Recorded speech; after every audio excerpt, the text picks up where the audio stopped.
Malankara Catholic ടിവിയുടെ കാറ്റഗീസിസ് മതബോധനം എന്ന പരമ്പരയിലേക്ക് എല്ലാ പ്രേക്ഷകർക്കും സ്വാഗതം. കഴിഞ്ഞ 9 എപ്പിസോഡുകളിലായി മലങ്കര സുറിയാനി കത്തോലിക്ക വേദപാഠാവലിയുടെ 9 ക്ലാസ്സുകൾ നമ്മൾ പഠിക്കുവാനായിട്ട് ശ്രമിക്കുകയായിരുന്നു. ഇന്ന് നമ്മൾ 10ാം ക്ലാസ്സിലേക്ക് പ്രവേശിക്കുകയാണ്. 1 മുതൽ 7 വരെയുള്ള ക്ലാസ്സുകളിൽ ആരാണ് ദൈവം എന്ന് വെളിപ്പെടുത്തപ്പെട്ട ദൈവിക വെളിപാടിൻ്റെ പശ്ചാത്തലത്തിൽ വിശുദ്ധ ലിഖിതത്തിൻ്റെ അടിസ്ഥാനത്തിൽ ദൈവം ആരാണ് എന്ന് കുട്ടിയെ പഠിപ്പിക്കുവാനാണ് നമ്മൾ താല്പര്യപ്പെട്ടത്. എന്നാൽ 8ാം ക്ലാസ്സിൽ ആരാണ് ദൈവം എന്നതിന് പ്രത്യുത്തരമായി ദൈവത്തിൻ്റെ വെളിപാടിനോട് പ്രത്യുത്തരിക്കുന്ന മനുഷ്യൻ്റെ പ്രതികരണമാണ് 8, 9, 10 ക്ലാസ്സുകളിലും നമ്മൾ പഠിക്കുകയുണ്ടായി. അപ്പോൾ 1 മുതൽ 7 വരെ ക്ലാസ്സിലൂടെ അറിഞ്ഞ ദൈവം, 8ാം ക്ലാസ്സിൽ ആ ദൈവത്തെ നമ്മൾ ആരാധിച്ചു. 9ാം ക്ലാസ്സിൽ അറിഞ്ഞ് ആരാധിച്ച ദൈവം ജീവിതത്തിൻ്റെ ഭാഗമായി. ഇന്ന് ഈ എപ്പിസോഡിൽ പ്രത്യേകമായിട്ടും അറിഞ്ഞ ദൈവം, ആരാധനയിലൂടെ അനുഭവമായ ദൈവം, അറിഞ്ഞും ആരാധനയുടെ അനുഭവമായ ദൈവം ജീവിതത്തിൻ്റെ ഭാഗമായി തീർന്നു. ആ ദൈവത്തെയാണ് നമ്മൾ പ്രഘോഷിക്കുന്നത്. അതുകൊണ്ടാണ് 10ാം ക്ലാസ്സിൻ്റെ ടൈറ്റിൽ പ്രഘോഷിക്കുന്ന സമൂഹം എന്ന പേരിൽ പ്രത്യേകമായിട്ട് നാം കൊടുത്തിരിക്കുക. അപ്പോൾ അറിഞ്ഞ ദൈവം, ആരാധിച്ച ദൈവം, ജീവിതത്തിൻ്റെ ഭാഗമായ ദൈവം, ആ ദൈവത്തെ വേണം നമ്മൾ പ്രഘോഷിക്കുവാൻ. അനുഭവത്തിൽ നിന്നും സാക്ഷ്യത്തിലേക്ക് 20 പാഠങ്ങളാണ് 10ാം ക്ലാസ്സിലുള്ളത്. 1 മുതൽ 4 പാഠങ്ങൾ വിശുദ്ധ ബൈബിളിന് വേണ്ടി മാറ്റിവെച്ചിരിക്കുകയാണ്. 5 മുതൽ 8 വരെയുള്ള പാഠങ്ങൾ ആരാധനക്രമത്തിന് വേണ്ടി, പ്രത്യേകിച്ച് വിശുദ്ധ കുർബാനയ്ക്ക് വേണ്ടി മാത്രം മാറ്റിവെച്ചിരിക്കുകയാണ്. 9 മുതൽ 14 വരെയുള്ള പാഠങ്ങൾ സഭാചരിത്രം, അതിനുവേണ്ടി പ്രത്യേകം മാറ്റിവെച്ചിരിക്കുകയാണ്. 15 മുതൽ 20 വരെയുള്ള പാഠങ്ങൾ ക്രിസ്തീയ ജീവിതം, അതിനുവേണ്ടി പ്രത്യേകം മാറ്റിവെച്ചിരിക്കുകയാണ്. അങ്ങനെ 4 ഭാഗങ്ങളിലായി 20 പാഠങ്ങൾ 10ാം ക്ലാസ്സിൽ ക്രമീകരിച്ചിരിക്കുകയാണ്. 1 മുതൽ 8 വരെയുള്ള ക്ലാസ്സുകളിലൂടെ നമ്മൾ പ്രത്യേകിച്ച് 5, 6, 7, 8 ക്ലാസ്സുകളിൽ പഴയ നിയമം ക്രമമായും പുതിയ നിയമത്തിലെ സുവിശേഷങ്ങളും അതിനുശേഷം അപ്പസ്തോല പ്രവർത്തനങ്ങളും പുതിയ നിയമത്തിൻ്റെ അവസാന ഭാഗങ്ങളുമൊക്കെ നമ്മൾ ക്രമമായിട്ട് മനസ്സിലാക്കാൻ ശ്രമിച്ചു. 1 മുതൽ 8 വരെയുള്ള ക്ലാസ്സുകളിൽ ബൈബിളിൻ്റെ ഉള്ളടക്കത്തെക്കുറിച്ച് നമ്മൾ പഠിച്ചു എങ്കിൽ 9ാം ക്ലാസ്സിൽ എന്താണ് ബൈബിൾ, ബൈബിളിനെക്കുറിച്ചുള്ള പഠനമാണ് നമ്മൾ 9ാം ക്ലാസ്സിൽ നമ്മൾ നടത്തിയത്. ഈ 10ാം ക്ലാസ്സിലും ബൈബിളിനെക്കുറിച്ചുള്ള കൂടുതലായ വിവരണങ്ങളാണ് 10ാം ക്ലാസ്സിലും പ്രത്യേകമായിട്ട് നമ്മൾ പഠിക്കുക. ബൈബിളിൻ്റെ ഉള്ളടക്കം എന്നതിനുപരിയായിട്ട് ബൈബിളുമായി സംബന്ധിച്ച, ബൈബിളുമായി ബന്ധപ്പെട്ട് നിൽക്കുന്ന മറ്റു വിഷയങ്ങളെക്കുറിച്ചാണ്, ബൈബിളിനെക്കുറിച്ചുള്ള പഠനമാണ് 10ാം ക്ലാസ്സിൽ നമ്മൾ ആദ്യത്തെ പാഠത്തിൽ പ്രത്യേകമായിട്ട് നടത്തുക. പാഠം 1 വിശുദ്ധ ബൈബിൾ. ആദ്യ എപ്പിസോഡുകളിൽ വിശുദ്ധ ബൈബിളിനെക്കുറിച്ച് നമ്മൾ വളരെ വിശദമായിട്ട് വ്യാഖ്യാനിച്ചതിനാൽ ഈ പാഠത്തിലെ പല കാര്യങ്ങളും നമുക്ക് അറിവുള്ളതായതുകൊണ്ട് ഞാൻ ആ ഭാഗത്തേക്ക് കടക്കുന്നില്ല. ഒന്നാമതായിട്ട് വിശുദ്ധ ബൈബിളും വെളിപാടും. മറ്റു മതങ്ങളൊക്കെ മനുഷ്യൻ്റെ ദൈവാന്വേഷണത്തിൻ്റെ ഭാഗമായി അവൻ കണ്ടെത്തിയ ചില സങ്കല്പങ്ങളുടെയും അനുഭവങ്ങളുടെയും അടിസ്ഥാനത്തിലും ദൈവത്തിൻ്റെ വെളിപാടിൻ്റെ ചില അംശങ്ങൾ അവർക്ക് ലഭിച്ചതിൻ്റെ പശ്ചാത്തലത്തിലും മനുഷ്യനാൽ രൂപപ്പെട്ടതാണ് മറ്റ് മതങ്ങളെങ്കിൽ ക്രിസ്തുമതം എന്ന് പറയുക ദൈവിക വെളിപാടിൻ്റെ ഭാഗമാണ്. ദൈവമാണ് മനുഷ്യവംശത്തിന് അത് വെളിപ്പെടുത്തി തന്നത്. പഴയ നിയമത്തിൽ അദൃശ്യനായും പുതിയ നിയമത്തിൽ ദൈവം മനുഷ്യനായി അവതരിച്ച് ആരാണ് ദൈവം എന്ന് നമുക്ക് വെളിപ്പെടുത്തി തന്നു. ദൈവത്തിൻ്റെ പുത്രനായ യേശു മനുഷ്യനായി അവതരിച്ച് യേശു നമുക്ക് വെളിപ്പെടുത്തി തന്ന പിതാവും പുത്രനും പരിശുദ്ധാത്മാവുമാകുന്ന ത്രിയേക ദൈവം, ആ ദൈവമാണ് വെളിപാടിൻ്റെ പൂർണ്ണത. അപ്പോൾ ഈ വെളിപാടിൻ്റെ അനുഭവമാണ് വിശുദ്ധ ലിഖിതത്തിൻ്റെ അടിസ്ഥാനം. അപ്പോൾ വിശുദ്ധ ബൈബിൾ എന്ന് പറയുക ദൈവിക വെളിപാട് ലഭിച്ച മനുഷ്യർ പരിശുദ്ധാത്മ നിവേശനത്തിൽ എഴുതിയ പുസ്തകങ്ങളാണ് പഴയ നിയമത്തിലും പുതിയ നിയമത്തിലും ബൈബിളായിട്ട് നമ്മൾ മനസ്സിലാക്കുക. പഴയ നിയമ ഗ്രന്ഥങ്ങളുടെ രചന നമ്മളതിനെക്കുറിച്ച് നമ്മൾ പഠിക്കുകയുണ്ടായി.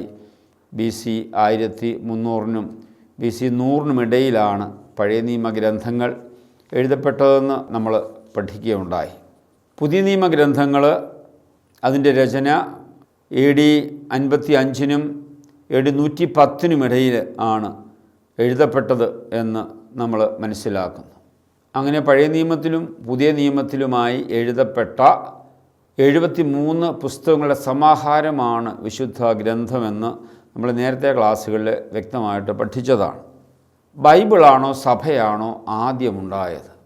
പലപ്പോഴും തെറ്റിദ്ധരിപ്പിക്കുന്ന ഒരു ചോദ്യമാണ്.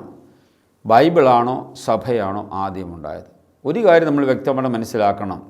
യേശു ഒരു പുസ്തകം എഴുതി ആർക്കും കൊടുത്തിട്ടില്ല, പുസ്തകം എഴുതാൻ പറഞ്ഞില്ല, ഒരു പുസ്തകം വെച്ച് സഭ ആരംഭിക്കാൻ പറഞ്ഞില്ല. പിന്നെയോ യേശു തൻ്റെ മരണ ഉത്ഥാന ശേഷം എന്താണ് ശിഷ്യന്മാർക്ക് കൈമാറിയത്? ഒരു പുസ്തകമല്ല. യേശു ശിഷ്യന്മാർക്ക് കൈമാറിയത് ഒരു ദൗത്യമാണ്, അധികാരമാണ്. സ്വർഗത്തിലും ഭൂമിയിലുമുള്ള സകല അധികാരവും എനിക്ക് നൽകപ്പെട്ടിരിക്കുന്നു. ഈ അധികാരമാണ് അപ്പസ്തോലന്മാർക്ക് നൽകിയത്. നിങ്ങൾ ലോകമെങ്ങും പോയി പിതാവിൻ്റെയും പുത്രൻ്റെയും പരിശുദ്ധാത്മാവിൻ്റെയും നാമത്തിൽ മാമോദീസ നൽകണം. ഞാൻ നിങ്ങളോട് കൽപ്പിച്ചിട്ടുള്ളതെല്ലാം അവരെ പഠിപ്പിക്കണം.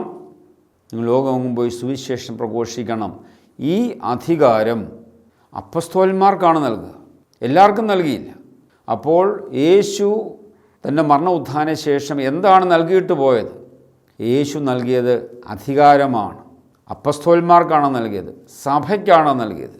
അപ്പോൾ ആദ്യം ഉണ്ടായത് സഭയാണ്. പഴയ നിയമത്തിലും പുതിയ നിയമത്തിലും ആദ്യമുണ്ടായത് ഇസ്രായേൽ സമൂഹമാണ്. ഇസ്രായേൽ സമൂഹത്തിൻ്റെ ദൈവാനുഭവം BC 1300 ശേഷം മാനുഷിക ഭാഷയിൽ എഴുതപ്പെട്ടപ്പോഴാണ് അത് പഴയ നിയമമായത്. അതുപോലെ തന്നെ യേശുവിൻ്റെ ജനനം, പരജീവിതം, മരണം, ഉത്ഥാനശേഷം AD 55 ശേഷം ശിഷ്യന്മാരോ അവരുടെ ശിഷ്യന്മാരോ എഴുതിയ പുസ്തകങ്ങളെയാണ് പുതിയ നിയമമായിട്ട് നമ്മൾ കണക്കാക്കുക. അപ്പോൾ AD 55 110 ഇടയ്ക്കാണ് പുതിയ നിയമം എഴുതപ്പെട്ടത്. യേശുവിൻ്റെ മരണ ഉത്ഥാന ശേഷം യേശുവിൽ വിശ്വസിക്കുന്ന സമൂഹം ആദ്യമുണ്ടായി. പെന്തിക്കോസ്തിയിൽ പത്രോസിൻ്റെ ആദ്യ പ്രസംഗത്തിൽ തന്നെ 3000 പേര് മാമോദീസ സ്വീകരിച്ചു, യേശുവിനെ സ്വീകരിച്ചു. അങ്ങനെ സഭയാണ് ആദ്യം ആരംഭം കൊള്ളുക. അതിനുശേഷം AD 55 ശേഷമാണ് വിശുദ്ധ ലിഖിതം എഴുതപ്പെടുക. അതുകൊണ്ട് സഭയാണ് ആദ്യമുണ്ടായത്. സഭയ്ക്കുള്ളിൽ സഭയ്ക്ക് വേണ്ടി സഭയിലെ വിശ്വാസികളാണ് വിശുദ്ധ ലിഖിതം എഴുതിയത്. അതുകൊണ്ട് ബൈബിളിനല്ല അതോറിറ്റി, പിന്നെയോ സഭയ്ക്കാണ് അധികാരം, അതോറിറ്റി എന്ന് പ്രത്യേകമായിട്ട് നമ്മൾ മനസ്സിലാക്കണം. എന്നാൽ പ്രൊട്ടസ്റ്റൻ്റ് സഭകളെ സംബന്ധിച്ചിടത്തോളം സഭ എന്ന് പറയുന്ന യാഥാർത്ഥ്യത്തെ അവർ മനസ്സിലാക്കുന്ന വളരെ തെറ്റായ രീതിയിലാണ്.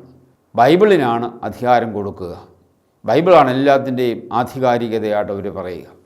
നമുക്കറിയാം, ബൈബിൾ തന്നെ 100 കണക്കിന് പുസ്തകങ്ങൾ, എഴുതപ്പെട്ട ലിഖിതങ്ങൾ അപ്പസ്തോലന്മാരുടെയും വിവിധ ശിഷ്യന്മാരുടെയും പേരിൽ അറിയപ്പെട്ടിരുന്നു.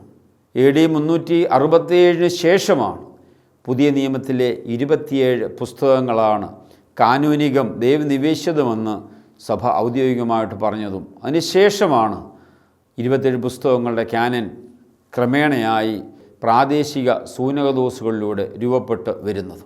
അതുകൊണ്ട് ബൈബിൾ വെച്ചല്ല സഭ രൂപപ്പെട്ടത്, ബൈബിൾ വെച്ചല്ല സഭ വളർന്നു വന്നത്. പിന്നെയോ യേശു ശിഷ്യന്മാർക്ക് കൊടുത്തത് അപ്പസ്തോലിക അധികാരമാണ്. സഭയ്ക്കാണ് അധികാരം നൽകിയത് എന്ന് പ്രത്യേകം മനസ്സിലാക്കണം. അതുകൊണ്ട് സഭയ്ക്കുള്ളിൽ സഭയ്ക്ക് വേണ്ടി സഭയാൽ എഴുതപ്പെട്ടതാണ് ബൈബിൾ. ബൈബിളിനെക്കുറിച്ച് പലരും ചില തെറ്റിദ്ധാരണ പറഞ്ഞു നടക്കാറുണ്ട് ഈ ആധുനിക യുഗത്തിൽ. പ്രത്യേകിച്ച് ഉൽപ്പത്തി 1 മുതൽ 11 വരെയുള്ള അധ്യായങ്ങൾ പ്രപഞ്ച ഉൽപ്പത്തിയെക്കുറിച്ചും ജീവൻ്റെ ഉൽപ്പത്തിയെക്കുറിച്ചും മനുഷ്യ ഉൽപ്പത്തിയെക്കുറിച്ചും സംസാരിക്കുന്നുണ്ട്. ദൈവം 6 ദിവസം കൊണ്ടെല്ലാം സൃഷ്ടിച്ചു, 7-ാം ദിവസം വിശ്രമിച്ചു. ദൈവം മണ്ണുകൊണ്ട് മനുഷ്യനെ മെനഞ്ഞുണ്ടാക്കി, ജീവൻ്റെ ശ്വാസം നൽകി എന്നൊക്കെയുള്ള ബൈബിളിലെ സൃഷ്ടി പരാമർശങ്ങളെ ആധുനിക ശാസ്ത്രം വെല്ലുവിളിക്കുന്നുണ്ട്. പ്രത്യേകിച്ചും പ്രപഞ്ച ഉൽപ്പത്തിയെക്കുറിച്ച് ശാസ്ത്രം മുന്നോട്ട് വയ്ക്കുന്ന ചില സിദ്ധാന്തങ്ങളും നിഗമനങ്ങളും ബൈബിളുമായിട്ട് വളരെ വ്യത്യസ്തമാണ്. ഈ പശ്ചാത്തലത്തിൽ ബൈബിളെല്ലാം തെറ്റാണ് എന്ന് പറയുന്ന ഒരു വിഭാഗം ആളുകളെ നമുക്ക് കാണാനായിട്ട് സാധിക്കും. എന്താണ് പ്രപഞ്ച ഉൽപ്പത്തിയെക്കുറിച്ചുള്ള ശാസ്ത്രത്തിൻ്റെ പഠനം? ഉക്രൈൻകാരനായ ജോർജ് ഗാമോ, അമേരിക്കക്കാരനായ റാൽഫ് ആൽഫർ, ഫ്രഞ്ചുകാരനായ ഹാൻസ് ബെത്തെ, ഈ 3 ഊർജ ശാസ്ത്രജ്ഞന്മാർ പ്രപഞ്ച ഉൽപ്പത്തിയെ സംബന്ധിച്ച് 1948 സംയുക്തമായി അവരുന്നയിച്ച ഒരു സിദ്ധാന്തമാണ് ബിഗ് ബാങ് തിയറി, അല്ലെങ്കിൽ മഹാവിസ്ഫോടന സിദ്ധാന്തം. ആദിയിൽ അനന്തമായ സാന്ദ്രതയിൽ ഒന്നിച്ചുകൂടിയ പ്രപഞ്ച പദാർത്ഥം അതിശക്തമായ മർദ്ദം കൊണ്ട് പൊട്ടിത്തെറിച്ചാണ് പ്രപഞ്ചം രൂപപ്പെട്ടതെന്ന് ഇവർ വാദിക്കുന്നു. ഇത് പൂർണ്ണമായും തെളിയിക്കപ്പെട്ട ഒരു ശാസ്ത്ര സിദ്ധാന്തം അല്ല. പ്രപഞ്ച സൃഷ്ടിക്ക് മുമ്പ് തന്നെ പ്രപഞ്ചത്തിൽ പ്രപഞ്ച പദാർത്ഥം ഉണ്ടായിരുന്നു എന്നാണ് അവർ പറയുക. അപ്പോൾ ദൈവം പ്രപഞ്ചത്തെ സൃഷ്ടിച്ചു എന്നതിന് പകരമായിട്ട് ഒരു മഹാവിസ്ഫോടനം നടന്നു, അതിലൂടെയാണ് പ്രപഞ്ചം രൂപപ്പെട്ടതെന്നാണ് ഈ ശാസ്ത്രജ്ഞന്മാരുടെ നിഗമനം. ഇത് ചില ശാസ്ത്ര നിഗമനങ്ങൾ എന്നതിൽ ഉപരിയായി പൂർണ്ണമായി തെളിയിക്കപ്പെട്ടിട്ടുള്ള യാഥാർത്ഥ്യമല്ല. എങ്കിലും ഭൂരിഭാഗം ശാസ്ത്രജ്ഞന്മാരും ഈ സിദ്ധാന്തത്തെ അംഗീകരിക്കുന്നു എന്നാണ് നമുക്ക് മനസ്സിലാക്കാൻ സാധിക്കും. എന്നാൽ സഭയുടെ ഇതിനെക്കുറിച്ചുള്ള കാഴ്ചപ്പാട് എന്താണ്? ബൈബിൾ എഴുത്തുകാരൻ പ്രപഞ്ചം എങ്ങനെ ഉണ്ടായി എന്ന് ശാസ്ത്രീയമായി തെളിയിക്കുവാനല്ല അവൻ ആഗ്രഹിക്കുക. പിന്നെയോ പ്രപഞ്ച സൃഷ്ടിക്ക് പിന്നിൽ പ്രവർത്തിച്ച ദൈവമാണ് എന്ന് അവൻ സൂചിപ്പിക്കുകയാണ്. പ്രപഞ്ച പദാർത്ഥമുണ്ടായതും മഹാവിസ്ഫോടനം ഉണ്ടായതും ദൈവിക പദ്ധതി പ്രകാരമാണ്. എങ്ങനെ പ്രപഞ്ച പദാർത്ഥം ഉണ്ടായെന്നോ എങ്ങനെ മഹാവിസ്ഫോടനം ഉണ്ടായെന്നോ ശാസ്ത്രം ഒരിക്കലും പറയുന്നില്ല. അതങ്ങനെ സംഭവിച്ചു എന്ന് ശാസ്ത്രം പറയുമ്പോൾ അതിന് ബൈബിൾ കൊടുക്കുന്ന മറുപടി അങ്ങനെയാണ് എങ്കിൽ പോലും അതിന് പിന്നിൽ പ്രവർത്തിച്ചത് ദൈവമാണ്. ദൈവത്തിൻ്റെ പദ്ധതി പ്രകാരമാണ് പ്രപഞ്ച പദാർത്ഥം ഉണ്ടായതും ആ പ്രപഞ്ച പദാർത്ഥം മഹാവിസ്ഫോടനത്തിലൂടെ പൊട്ടിത്തെറിച്ചതും എന്ന് ബൈബിള് പ്രത്യേകമായിട്ട് വ്യാഖ്യാനിക്കുകയാണ്. അതുപോലെ തന്നെ ജീവോത്പത്തിയെക്കുറിച്ചും മനുഷ്യോത്പത്തിയെക്കുറിച്ചും 1859 ചാൾസ് ഡാർവിൻ പരിണാമ സിദ്ധാന്തം ആവിഷ്കരിക്കുകയുണ്ടായി. അചേതനമായ പദാർത്ഥങ്ങളിൽ നിന്നും ജീവൻ്റെ ആദ്യ രൂപമായ ഏകകോശ ജീവികളുണ്ടായെന്നും പിന്നെ അത് ബഹുകോശ ജീവികളാണെന്നും അങ്ങനെ ജലത്തിൽ ജീവൻ ആരംഭിച്ചെന്നും പിന്നീട് ജലത്തിൽ വളർന്നു വന്ന ജീവൻ കരയിലേക്ക് കയറി ഉഭയജീവികളായി കരയിലും കടലിലും കൂടി ഒന്നിച്ച് അത് ജീവിക്കാൻ തുടങ്ങി. അങ്ങനെ ക്രമേണ പരിണാമത്തിലൂടെയാണ് മനുഷ്യൻ രൂപപ്പെട്ടത് എന്നതാണ് പരിണാമ സിദ്ധാന്തം. അപ്പോൾ ദൈവം തൻ്റെ കരങ്ങൾ കൊണ്ട് മനുഷ്യനെ മെനഞ്ഞുണ്ടാക്കി എന്ന് പറഞ്ഞ ആ ബൈബിൾ എതിരല്ലേ എന്ന് ചിന്തിക്കുന്ന അനേകരുണ്ട്. ഇവിടെയും നമ്മൾ മനസ്സിലാക്കേണ്ടത് ഡാർവിൻ്റെ പരിണാമ സിദ്ധാന്തം 100% പൂർണ്ണമായി എല്ലാ ശാസ്ത്രജ്ഞന്മാരും ഒരുപോലെ അംഗീകരിച്ച ഒരു തത്വമല്ല. ജീവനിൽ നിന്ന് മാത്രമേ ജീവൻ ഉദയം ചെയ്യുകയുള്ളൂ എന്ന ശാസ്ത്ര തത്വത്തിന് നിരക്കാത്തതാണ് അചേതന വസ്തുക്കളിൽ നിന്നും ജീവൻ ആരംഭിച്ചു എന്ന് പറയുന്നത് തന്നെ. എങ്കിലും സഭ ഇതിനെ കാണുന്നത് പരിണാമ സിദ്ധാന്തം ആണ് 100% തെളിയിക്കപ്പെട്ടതല്ലെങ്കിലും ശാസ്ത്രം അതിനെ അംഗീകരിക്കുന്നെങ്കിൽ സഭയ്ക്ക് അതിന് പറയാനുള്ളത് ആദ്യ ഏകകോശ ജീവി അചേതന വസ്തുവിൽ നിന്നും എങ്ങനെയാണ് ആദ്യ ഏകകോശ ജീവി ഉണ്ടായത്? സഭ പറയും അതിന് പിന്നിൽ പ്രവർത്തിച്ചത് ദൈവമാണ്. ഇനിയും ഈ ഏകകോശ ജീവി ബഹുകോശ ജീവി ആയതും പിന്നീട് മറ്റ് ജീവജാലങ്ങളായി രൂപപ്പെട്ടതും മനുഷ്യനായി തീർന്നതും അതിന് പിന്നിലും പ്രവർത്തിച്ചത് ദൈവമാണ്. മറ്റൊന്നുള്ളത് മൃഗത്തിൻ്റെ ജീവിതത്തിൽ നിന്നും മനുഷ്യ ജീവിതത്തിലേക്ക് വലിയൊരു ഷിഫ്റ്റ് നമുക്ക് കാണാൻ പറ്റും. മൃഗം എത്ര പരിണാമം പ്രാപിച്ചാലും മൃഗം തന്നെയാണ്. എന്നാൽ മൃഗത്തിൽ നിന്നും മനുഷ്യനിലേക്കുള്ള ഷിഫ്റ്റ് വളരെ വ്യത്യസ്തമാണ്. നമുക്കത് മനസ്സിലാകും. മൃഗങ്ങളിൽ നിന്നും മനുഷ്യനെ വേർതിരിക്കുന്ന ധാരാളം ഘടകങ്ങളുണ്ട്. അത് മനുഷ്യൻ്റെ ബുദ്ധി, അവൻ്റെ ചിന്ത, അവൻ്റെ മനസ്സ്, അവൻ്റെ സ്നേഹം, അവൻ്റെ സംസ്കാരം, അവൻ്റെ ഭാഷ, ഒരു പദ്ധതി ആവിഷ്കരിക്കാനും എക്സിക്യൂട്ട് ചെയ്യാനുമുള്ള അവൻ്റെ കഴിവ്, ഇതൊക്കെ മൃഗത്തിൽ നിന്നും വളരെ വ്യത്യസ്തമാണ്. അപ്പോൾ മൃഗത്തിൽ നിന്നും മനുഷ്യനിലേക്കുള്ള ഈ വ്യത്യാസം എങ്ങനെയുണ്ടായി? നമ്മൾ പറയും അതിന് പിന്നിൽ പ്രവർത്തിച്ചത് ദൈവമാണ്. അപ്പോൾ പരിണാമത്തിലൂടെയാണ് മനുഷ്യൻ രൂപപ്പെട്ടതെങ്കിലും പരിണാമത്തിൻ്റെ ഓരോ ഘട്ടത്തിലും ദൈവത്തിൻ്റെ ഇടപെടലുണ്ടായി എന്നുള്ളതാണ് ബൈബിളിലൂടെ നമ്മൾ വ്യാഖ്യാനിക്കാൻ ശ്രമിക്കുക. ചുരുക്കത്തിൽ ശാസ്ത്രം പറയുന്ന ഒരു സിദ്ധാന്തവും ബൈബിളിന് എതിരല്ല എന്നുള്ളതാണ് ഏറ്റവും പ്രധാനപ്പെട്ടത്.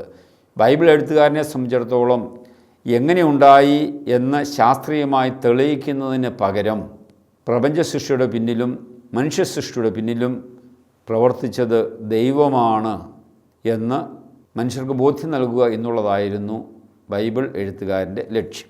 ബൈബിൾ 1 മുതൽ 11 വരെയുള്ള അധ്യായങ്ങൾ, ഉൽപ്പത്തി 1 മുതൽ 11 വരെയുള്ള അധ്യായങ്ങൾ എങ്ങനെ എഴുതി എന്ന് നമ്മൾ മനസ്സിലാക്കുമ്പോഴാണ് കൂടുതൽ നമുക്ക് വ്യക്തമാകുക. ഉൽപ്പത്തി പുസ്തകം 12-ാം അധ്യായം മുതൽ ചരിത്രം ആരംഭിക്കുകയാണ്. അബ്രഹാമിൻ്റെ വിളി മുതൽ പ്യുവർ ഹിസ്റ്ററി ആരംഭിക്കുകയാണ്. അത് ഒരു സ്ഥലത്തും സമയത്തും കൃത്യമായി നടന്ന സംഭവമാണ്. അപ്പോൾ അബ്രഹാമിൻ്റെ വിളി മുതൽ അബ്രഹാം, ഇസ്ഹാക്ക്, യാക്കോബ് മുതലുള്ള പഴയ നിയമ സംഭവങ്ങളെല്ലാം ചരിത്ര സംഭവങ്ങളാണ്. അപ്പോൾ BC 1800 അബ്രഹാമിനെ വിളിക്കുന്നത് മുതലുള്ള സംഭവങ്ങൾ ചരിത്ര സംഭവങ്ങളാണ്. അപ്പോൾ ബൈബിൾ എഴുതിയത് ഉൽപ്പത്തി 1-ാം അധ്യായം 1-ാം വാക്യമല്ല ആദ്യം എഴുതിയത്, പുറപ്പാട് അനുഭവമാണ് അവർ ആദ്യം എഴുതിയത്. അങ്ങനെ പുറപ്പാട് അനുഭവം, അബ്രഹാം മുതലുള്ള ചരിത്രം അവർ എഴുതി കഴിഞ്ഞപ്പോൾ കോടാനുകോടി വർഷത്തിന് പുറകിലേക്കുള്ള ചരിത്രം അവർക്ക് എഴുതേണ്ടി വന്നു. ആരാണ് അബ്രഹാമിൻ്റെ അപ്പൻ, ആരാണ് അബ്രഹാമിൻ്റെ വല്യപ്പൻ, ആരാണ്, അങ്ങനെ ചോദിച്ച് കുറേ കഴിഞ്ഞപ്പോൾ അവർക്ക് പറയാൻ അറിയത്തില്ല. അപ്പോൾ ആരാണ് ആദ്യം മനുഷ്യൻ എന്നവന് പറയേണ്ടി വന്നു. എങ്ങനെ പ്രപഞ്ചമുണ്ടായി എന്ന് അവരുടെ മക്കളെ പഠിപ്പിക്കേണ്ടി വന്നു. അപ്പോൾ അവരുടെ ദൈവാനുഭവത്തിൽ നിന്നുകൊണ്ട് കോടാനുകോടി വർഷത്തിൻ്റെ പുറകിലത്തെ ചരിത്രം എഴുതുകയാണ്. അബ്രഹാം, ഇസ്ഹാക്ക്, യാക്കോബ് 430 വർഷം അവർ ഈജിപ്തിൽ അടിമകളായി കഴിഞ്ഞു. ദൈവം അവരെ കനാൻ ദേശത്തേക്ക് എത്തിച്ചു. കനാൻ ദേശത്ത് എത്തിക്കഴിഞ്ഞ് ഇസ്രായേൽ ജനം അവർക്കുണ്ടായ ദൈവാനുഭവം അവരുടെ മക്കൾക്ക് വേണ്ടി എഴുതി വെച്ചു. BC 1300 ശേഷം കനാൻ ദേശത്ത് എത്തിയ ഇസ്രായേൽ ജനം അവരുടെ മക്കൾക്ക് വേണ്ടി അവരുടെ ദൈവാനുഭവം എഴുതി വെച്ചു. അബ്രഹാമിനെ വിളിച്ച ദൈവം, അബ്രഹാമിൻ്റെ, ഇസ്ഹാക്കിൻ്റെ, യാക്കോബിൻ്റെയും ദൈവം, ഈജിപ്തിൽ നിന്ന് ഞങ്ങളെ കനാൻ ദേശത്തേക്ക് എത്തിച്ച ദൈവം, പാറയിൽ നിന്ന് വെള്ളം തന്ന ദൈവം, മഞ്ഞയും കാടപ്പക്ഷിയും നൽകിയ ദൈവം, പകൽ മേഘസ്തംഭവും രാത്രിയിൽ അഗ്നിത്തൂണുമായി ഞങ്ങളെ നയിച്ച ദൈവം, ഈ ദൈവമാണ് ആദിയിൽ പ്രപഞ്ചത്തെ സൃഷ്ടിച്ചത്. ഈ ദൈവമാണ് ആദിയിൽ മനുഷ്യനെ സൃഷ്ടിച്ചത്. അപ്പോൾ BC 1300 ശേഷം കനാൻ ദേശത്തെത്തിയ ഇസ്രായേൽ ജനം അവരുടെ ദൈവാനുഭവത്തിൽ നിന്നുകൊണ്ട് കോടാനുകോടി വർഷത്തിൻ്റെ പുറകിലത്തെ സംഭവത്തെ വിശ്വാസത്തിൻ്റെ കണ്ണുകളിലൂടെ, ദൈവനിവേശത്തിലൂടെ എഴുതാൻ ശ്രമിക്കുകയായിരുന്നു. അവർ എഴുതാൻ ആഗ്രഹിച്ചത് അബ്രഹാം, ഇസ്ഹാക്കിൻ്റെ, യാക്കോബിൻ്റെയും ദൈവമായ ഞങ്ങളുടെ ദൈവം, ഈ ദൈവമാണ് പ്രപഞ്ചത്തെ സൃഷ്ടിച്ചത്, ഈ ദൈവമാണ് മനുഷ്യനെ സൃഷ്ടിച്ചത്. അത് അവരുടെ മക്കളെ പഠിപ്പിക്കുവാൻ അവർക്കറിയാവുന്ന അന്നത്തെ ശാസ്ത്രീയ അറിവുകളും അതുപോലെ തന്നെ അന്നത്തെ അവരുടെ അനുഭവങ്ങളും വെച്ചുകൊണ്ടാണ് ബൈബിൾ 1 മുതൽ 11 വരെയുള്ള അധ്യായങ്ങൾ എഴുതിയിരിക്കുക. അതുകൊണ്ട് ശാസ്ത്രീയമായ തെളിവുകളൊന്നും തന്നെ ബൈബിളിന് എതിരാവുകയില്ല എന്നുള്ളതാണ് ഏറ്റവും പ്രധാനപ്പെട്ട കാര്യം. ബൈബിളും ശാസ്ത്രവും പരസ്പരം പൂരകങ്ങളാണോ അതോ വിപരീതമാണോ എന്നുള്ള ചിന്തയുമുണ്ട്. ശാസ്ത്രം ഭൗതികവും ദൃശ്യവും നിരീക്ഷണ പരീക്ഷണങ്ങൾ കൊണ്ട് തെളിയിക്കാവുന്നതുമായ യാഥാർത്ഥ്യങ്ങളെക്കുറിച്ചാണ് പ്രതിപാദിക്കുക. എന്നാൽ മതവും മതഗ്രന്ഥങ്ങളും അദൃശ്യവും ആത്മീയവും നിരീക്ഷണ പരീക്ഷണങ്ങൾക്ക് അതീതമായ ദൈവിക യാഥാർത്ഥ്യങ്ങളെക്കുറിച്ചാണ് പ്രതിപാദിക്കുക. രണ്ടിൻ്റെ സ്കോപ്പ് വ്യത്യസ്തമാണ്. ഒന്ന് ഭൗതികമായ യാഥാർത്ഥ്യത്തെക്കുറിച്ച് സംസാരിക്കുമ്പോൾ മറ്റൊന്ന് ആത്മീയ യാഥാർത്ഥ്യത്തെക്കുറിച്ചാണ് സംസാരിക്കുക. ഇവ രണ്ടും മനുഷ്യന് ആവശ്യമാണ്. അതുകൊണ്ട് ശാസ്ത്രവും ബൈബിളും പരസ്പരം വിരുദ്ധമല്ല, മറിച്ച് ശാസ്ത്രവും ബൈബിളും തമ്മിൽ പൂരകമാണ്.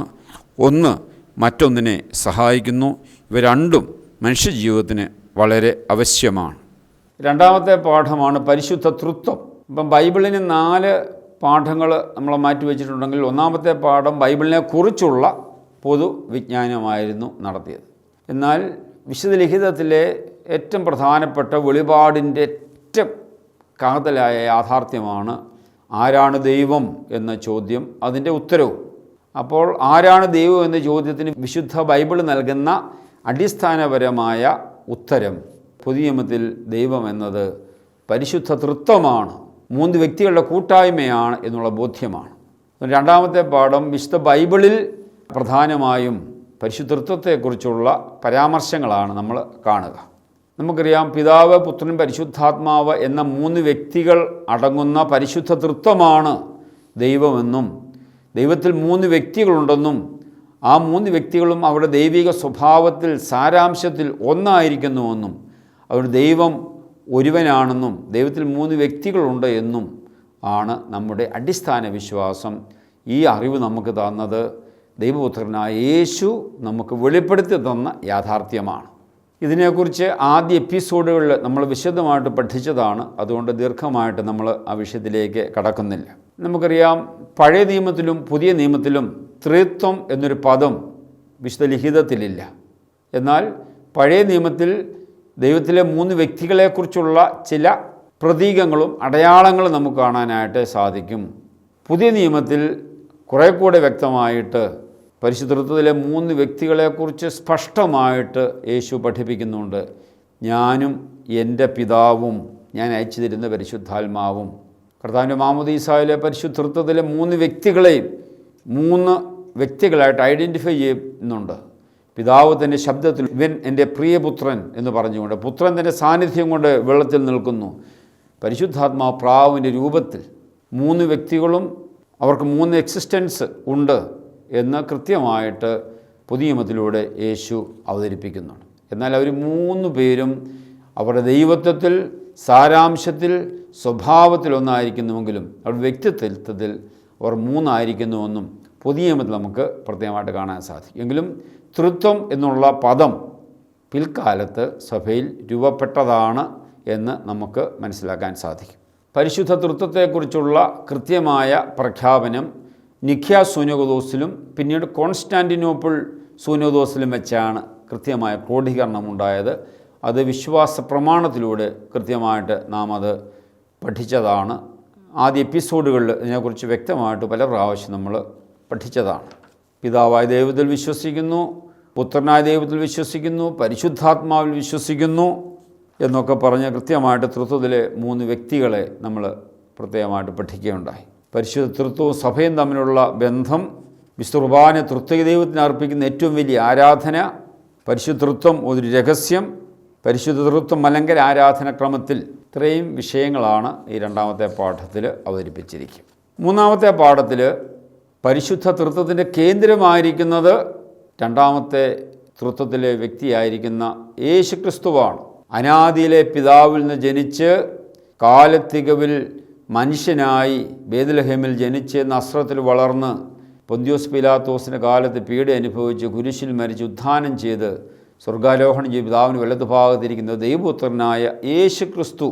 അപ്പോൾ 3ാം പാഠത്തിൻ്റെ ടൈറ്റിൽ യേശുക്രിസ്തുവാണ്, ത്രിത്വത്തിൻ്റെ കേന്ദ്രമായിരിക്കുന്ന യേശുക്രിസ്തു. പഴയ നിയമത്തിൽ അദൃശ്യനായും പുതിയ നിയമത്തിൽ ദൃശ്യനായും തന്നെ വെളിപ്പെടുത്തിയ യേശുക്രിസ്തു. നമ്മൾ യേശുക്രിസ്തുവിനെക്കുറിച്ചും വിവിധ എപ്പിസോഡുകളിൽ വ്യക്തമായിട്ട് പഠിച്ചതാണ്. അതുകൊണ്ട് നമ്മൾ ആ വിഷയത്തിലേക്ക് അധികം കടക്കുന്നില്ല. മിശിഹ സങ്കല്പവും നസ്രത്തിലെ യേശുവും, മിശിഹായെ സംബന്ധിച്ച സൂചനകൾ, മിശിഹ എന്ന പദം അഭിഷിക്തൻ, ദ അനോയിൻറ്റഡ് വൺ, അതിൽ നിന്നും ഉണ്ടായതാണെന്നൊക്കെ നമ്മൾ പഠിച്ചതാണ്. ചരിത്രപുരുഷനായ യേശു, യേശുവിൻ്റെ ഹിസ്റ്റോറിസിറ്റി, യേശു എന്നത് ഒരു സങ്കല്പമല്ല, ഒരു ഫാൻറ്റസി അല്ല. ചരിത്രത്തിൽ ജനിച്ച് ഈ ലോകത്തിൻ്റെ ഭാഗമായി മനുഷ്യനായി ജനിച്ചു വളർന്ന് പൊന്തിയോസ് പീലാത്തോസിൻ്റെ കാലത്ത് പീഡ അനുഭവിച്ച് മരിച്ച ഒരു ഹിസ്റ്റോറിക്കൽ പേഴ്സണാണ് യേശു എന്ന് വ്യക്തമായിട്ട് സൂചിപ്പിക്കുകയാണ്. പുതിയ നിയമത്തിൽ അതിൻ്റെ സാക്ഷ്യങ്ങൾ, അക്രൈസ്തവരായ എഴുത്തുകാരെഴുതിയിരിക്കുന്ന യേശുവിനെക്കുറിച്ചുള്ള സാക്ഷ്യങ്ങൾ, ക്രിസ്തുവും ക്രിസ്തു വർഷവും ഒക്കെ സൂചിപ്പിക്കുന്നത് യേശുവിൻ്റെ ചരിത്രപരതയാണ്, ഹിസ്റ്റോറിസിറ്റിയാണ്. യേശു ക്രിസ്തു പൂർണ്ണ മനുഷ്യനും പൂർണ്ണ ദൈവവും. ഈ വിഷയങ്ങൾ നമ്മൾ പഠിച്ചതാണ്. മലങ്കര ആരാധനക്രമത്തിൽ യേശു ക്രിസ്തു രക്ഷകനും വിമോചകനും. യേശു രക്ഷകനാണ്, അവൻ വിമോചകനാണ്, സേവിയർ ആൻഡ് റെഡീമർ. രക്ഷ പഴയ നിയമത്തിലും പുതിയ നിയമത്തിലും. അവസാനം യേശു ക്രിസ്തു എൻ്റെ ജീവിതത്തിൽ. ഇത്രയും വിഷയങ്ങളാണ് യേശു ക്രിസ്തുവുമായി ബന്ധപ്പെട്ട 3ാം പാഠത്തിലുള്ളത്. വിഷയങ്ങളൊക്കെ നേരത്തെ നമ്മൾ ചർച്ച ചെയ്തതായതുകൊണ്ട് നമ്മൾ കൂടുതലായിട്ട് ആ വിഷയങ്ങൾ ഇപ്പോൾ വിവരിക്കുന്നില്ല. 4ാം പാഠത്തിൽ നമ്മൾ കാണുന്നത് പരിശുദ്ധ കന്യക മറിയം. പ്രഘോഷിക്കുന്ന സമൂഹം എന്ന ഈ പുസ്തകത്തിൻ്റെ ടൈറ്റിലുമായി ബന്ധപ്പെട്ട് ആദ്യത്തെ 4 പാഠങ്ങളിൽ ബൈബിളുമായി ബന്ധപ്പെട്ടുള്ള വിഷയങ്ങളാണ് നമ്മൾ ചർച്ച ചെയ്യുക. അപ്പോൾ 1ാം പാഠത്തിൽ ബൈബിളിനെക്കുറിച്ച് പൊതുവായിട്ട് പറഞ്ഞു. 2ാം പാഠത്തിൽ പ്രഘോഷണത്തിൻ്റെ കേന്ദ്രമായിരിക്കേണ്ടത് എന്താണ്? പരിശുദ്ധ തൃത്വമാണ്.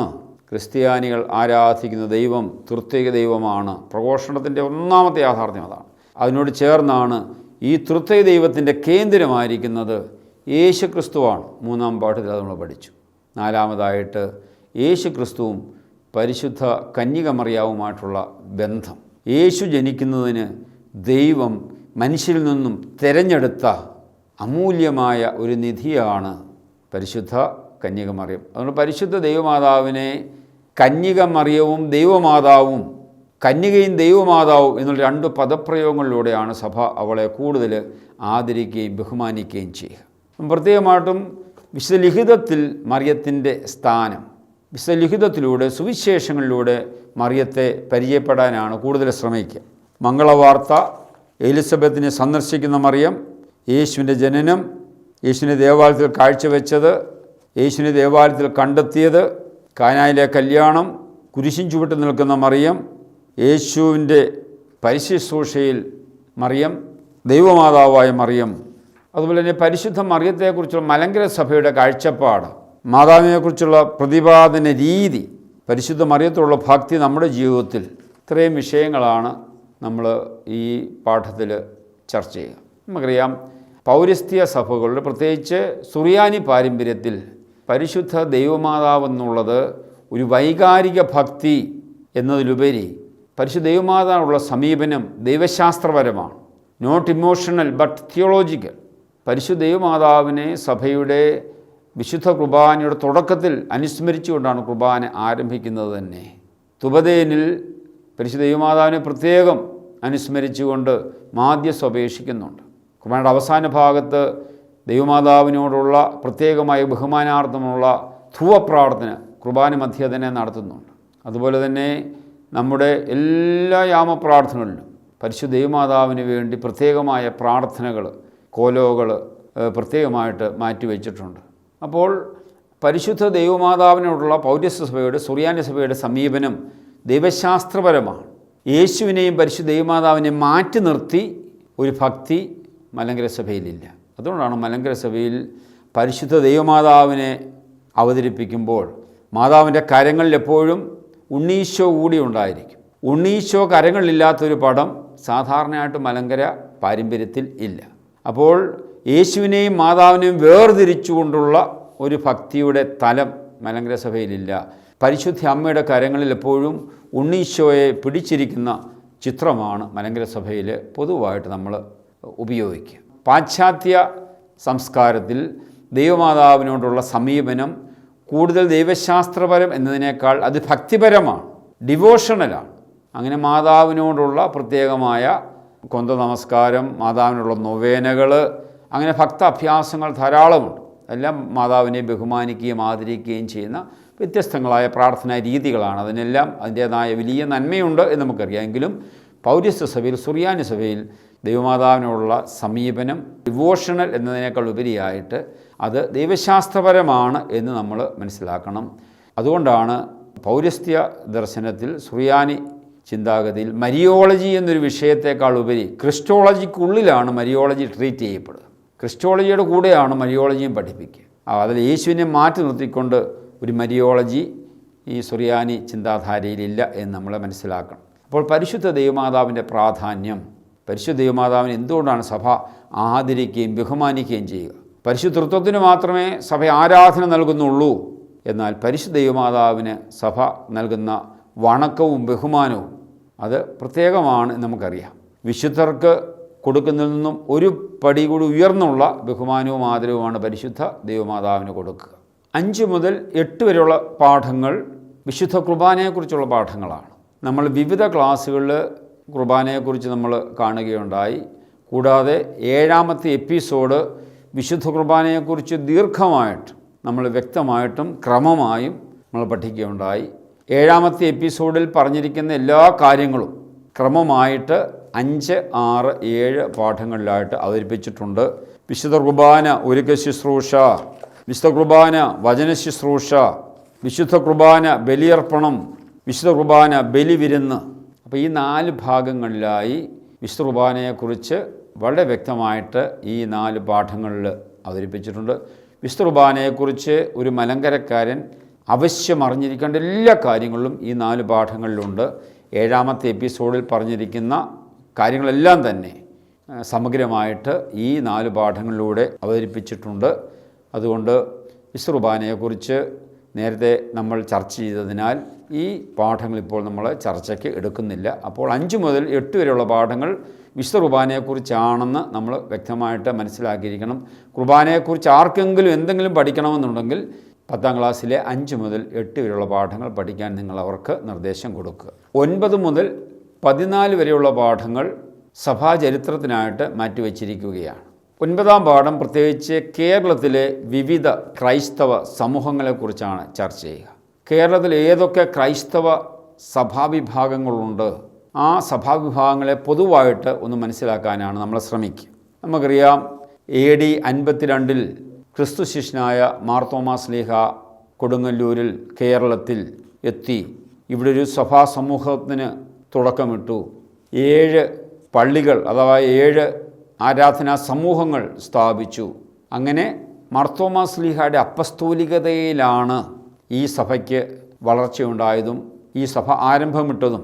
അപ്പോൾ ഇവിടുത്തെ സഭ ഒരു അപ്പസ്തോലിക സഭയാണ്. അപ്പസ്തോലനാൽ അപ്പസ്തോലിക അനുഭവത്തിൽ വളർന്നു വന്ന സഭയാണ്. മറ്റ് രാജ്യങ്ങളിലുള്ള ഏത് സഭ പോലെയും പത്രോസിൻ്റെയോ യാക്കോബിൻ്റെയോ മറ്റ് അപ്പസ്തോലന്മാരുടെ സഭ പോലെ തന്നെ അപ്പസ്തോലിക അടിസ്ഥാനത്തിൽ രൂപപ്പെട്ട സഭയാണ് ഭാരതസഭ എന്ന് നമ്മൾ മനസ്സിലാക്കണം. 3-ാം നൂറ്റാണ്ടിന് ശേഷം പേർഷ്യൻ സഭയുമായും അതുപോലെ തന്നെ കാൽഡിയൻ ചർച്ചുമായും നമ്മുടെ സഭ കൂടുതൽ ബന്ധത്തിലാവുകയും അങ്ങനെ പേർഷ്യൻ ആരാധനക്രമം, കൽദായ ആരാധനക്രമം നമ്മുടെ ഭാരതത്തിൽ കൂടുതൽ പ്രചാരത്തിലാവുകയും ചെയ്തു. നമുക്കറിയാം, 16-ാം നൂറ്റാണ്ടിൽ പോർട്ടുഗീസ് മിഷണറിമാർ ഇവിടെ കടന്നു വരുമ്പോൾ ഇവിടെ ഒറ്റ സഭ മാത്രമേ ഉണ്ടായിരുന്നുള്ളൂ, മാർത്തോമ ക്രിസ്ത്യാനികൾ. ഈ മാർത്തോമ ക്രിസ്ത്യാനികൾ ഉപയോഗിച്ചുകൊണ്ടിരുന്ന ആരാധനക്രമം കൽദായ സുറിയാനി ആരാധനക്രമമാണ്. ഇന്ന് സീറോ മലബാർ സഭ ഉപയോഗിച്ചുകൊണ്ടിരിക്കുന്ന കൽദായ സുറിയാനി ആരാധനക്രമം. അതുപോലെ തന്നെ 16-ാം നൂറ്റാണ്ട് വരെ ഇവിടെ ഉണ്ടായിരുന്ന സഭ പേർഷ്യൻ സഭയുമായി സംസർഗത്തിലായിരുന്നു. പേർഷ്യൻ സഭ റോമൻ സഭയുമായും സംസർഗത്തിലായിരുന്നു. അപ്പോൾ മിഷണറിമാരെ ഇവിടെ കടന്നു വന്നപ്പോൾ അവരെ നാം സ്വീകരിച്ചതും അവരുമായി സംസർഗത്തിലായതുമെല്ലാം പേർഷ്യൻ സഭ റോമൻ സഭയുമായി സംസർഗത്തിലായിരുന്നുകൊണ്ട് നമ്മുടെ സഹോദരങ്ങളാണ് വന്നിരിക്കുന്നത് എന്നുള്ള ബന്ധത്തിലാണ് ഈ പോർട്ടുഗീസ് മിഷണറിമാരെ ഇവിടെ സ്വീകരിക്കുക. നമുക്കറിയാവുന്ന പോലെ പോർട്ടുഗീസ് മിഷണറിമാരെ ഇവിടെ വന്നതിന് ശേഷം അവർക്ക് അറിവുണ്ടായിരുന്ന പാശ്ചാത്യ ആരാധനക്രമവും ലത്തീൻ ലിറ്റർജിയും ക്രമേണ ഇവിടുത്തെ സഭയുടെ മേൽ അടിച്ചേൽപ്പിക്കാൻ ശ്രമിച്ചപ്പോൾ ഇവിടെ പ്രയാസങ്ങളുണ്ടാകുകയും 1653 കൂനംകുരിശിന് ശേഷം പോർട്ടുഗീസ് മിഷണറിമാരുമായും ഇനിയും ഞങ്ങൾക്ക് ബന്ധമൊന്നുമില്ല എന്ന് പറഞ്ഞുകൊണ്ട് ജനം കൂനംകുരിശ് സത്യം നടത്തി. തുടർന്ന് 12 വൈദികർ ഒന്നുചേർന്ന് മാർത്തോമ ഒന്നാമൻ എന്ന പേരിൽ അന്നത്തെ ആർച്ച് ഡീക്കനെ സഭയുടെ ചുമതലയേൽപ്പിച്ചു. അദ്ദേഹത്തെ മെത്രാനായിട്ട് വാഴിച്ചു. അങ്ങനെ കൂനംകുരിശ് സത്യം നടത്തിയ എല്ലാവരും ഈ മാർത്തോമ ഒന്നാമൻ്റെ കീഴിൽ അണിനിരന്നു. എന്നാൽ 1653 പോർട്ടുഗീസുകാരുടെ സ്വാധീന ശക്തി ഇവിടെ കുറഞ്ഞു വരികയും ഡച്ചുകാർ ഇവിടെ ആക്രമിച്ച് കീഴ്പ്പെടുത്തുകയും ചെയ്ത പശ്ചാത്തലത്തിൽ പോർട്ടുഗീസുകാർക്ക് ഇവിടുന്ന് സ്ഥലം വിടേണ്ടി വന്നപ്പോൾ മാർത്തോമ ഒന്നാമൻ്റെ ആലോചനക്കാരിൽ ഒരുവനായിരുന്ന പറമ്പിൽ ചാണ്ടിക്കത്തനാരെ പോർട്ടുഗീസുകാർ മെത്രാൻ സ്ഥാനം കൊടുത്ത് ഔദ്യോഗിക മെത്രാനായിട്ട് വാഴിച്ചു. അപ്പോൾ നാട്ടുകാരനായ യഥാർത്ഥ മെത്രാനെ കിട്ടിയതോടുകൂടി കൂനംകുരിശ് സത്യം ചെയ്തവരിൽ നല്ലൊരു ശതമാനം പറമ്പിൽ ചാണ്ടി മെത്രാനെ, തദ്ദേശീയ മെത്രാനെ, ഔദ്യോഗിക മെത്രാനെ, യഥാർത്ഥ കൈവപ്പുള്ള മെത്രാനെ കിട്ടിയതോടുകൂടി അനേകം പേര് പറമ്പിൽ ചാണ്ടി മെത്രാനെ സ്വീകരിച്ചു. എന്നാൽ മാർത്തോമ ഒന്നാമനെ അംഗീകരിച്ച കുറേ ആളുകളും ഉണ്ടായിരുന്നു. 127 പള്ളികളിൽ ഏകദേശം 75 പള്ളികളോളം ചാണ്ടി മെത്രാനെ അംഗീകരിച്ചപ്പോൾ ബാക്കി പള്ളികൾ മാർത്തോമ ഒന്നാമനെ അംഗീകരിച്ചു. മാർത്തോമ ഒന്നാമനെ അംഗീകരിച്ചവരെ പുത്തൻകൂർ സമൂഹമെന്നും പറമ്പിൽ ചാണ്ടി മെത്രാനെ അംഗീകരിച്ചവരെ പഴയകൂർ എന്ന പേരിലും അറിയപ്പെട്ടു. പറമ്പിൽ ചാണ്ടി മെത്രാന് ഔദ്യോഗിക മെത്രാൻ സ്ഥാനവും അധികാരവും എല്ലാം ഉള്ളതുകൊണ്ട് ധാരാളം ആൾ അദ്ദേഹത്തെ സ്വീകരിച്ചു എന്ന് പറഞ്ഞു. എന്നാൽ മാർത്തോമ ഒന്നാമന് യഥാർത്ഥ പട്ടമില്ല, മറ്റ് സഭകളുമായൊരു സംസർഗവുമില്ലാതെ മാറി നിൽക്കുന്ന പശ്ചാത്തലത്തിൽ ഏതെങ്കിലും ഒരു പൗരാണിക സഭയുമായി സംസർഗം ആവശ്യമാണ്. അതുപോലെ തന്നെ മെത്രാൻ സ്ഥാനം ഉറപ്പിക്കണം. അതിനുവേണ്ടി അവർ വിവിധ സഭകളുമായി ബന്ധപ്പെട്ടു. 1665 അന്ത്യോക്യയിൽ നിന്നും ഒരു യാക്കോബായ മെത്രാൻ മർഗ്രിഗോറിയോസ് ഇവിടെ കടന്നു വരികയും ഈ പുത്തൻകൂർ സമുദായത്തെ കൂട്ടിച്ചേർത്ത് നിർത്തുകയും അങ്ങനെ ഇവിടെ യാക്കോബായ സഭ ഇവിടെ ക്രമേണ ആരംഭിക്കുകയും ചെയ്തു. മകരെ, യാക്കോബായ സഭ നാലാമത്തെ സൂനകദോസായ കാൽസ്ലോൻ സൂനകദോസ് അംഗീകരിക്കാതെ പുറത്തുപോയ വ്യക്തികളാണ്. ആദ്യത്തെ 3 സൂനകദോസുകൾ മാത്രമേ അവർ അംഗീകരിക്കുന്നുള്ളൂ.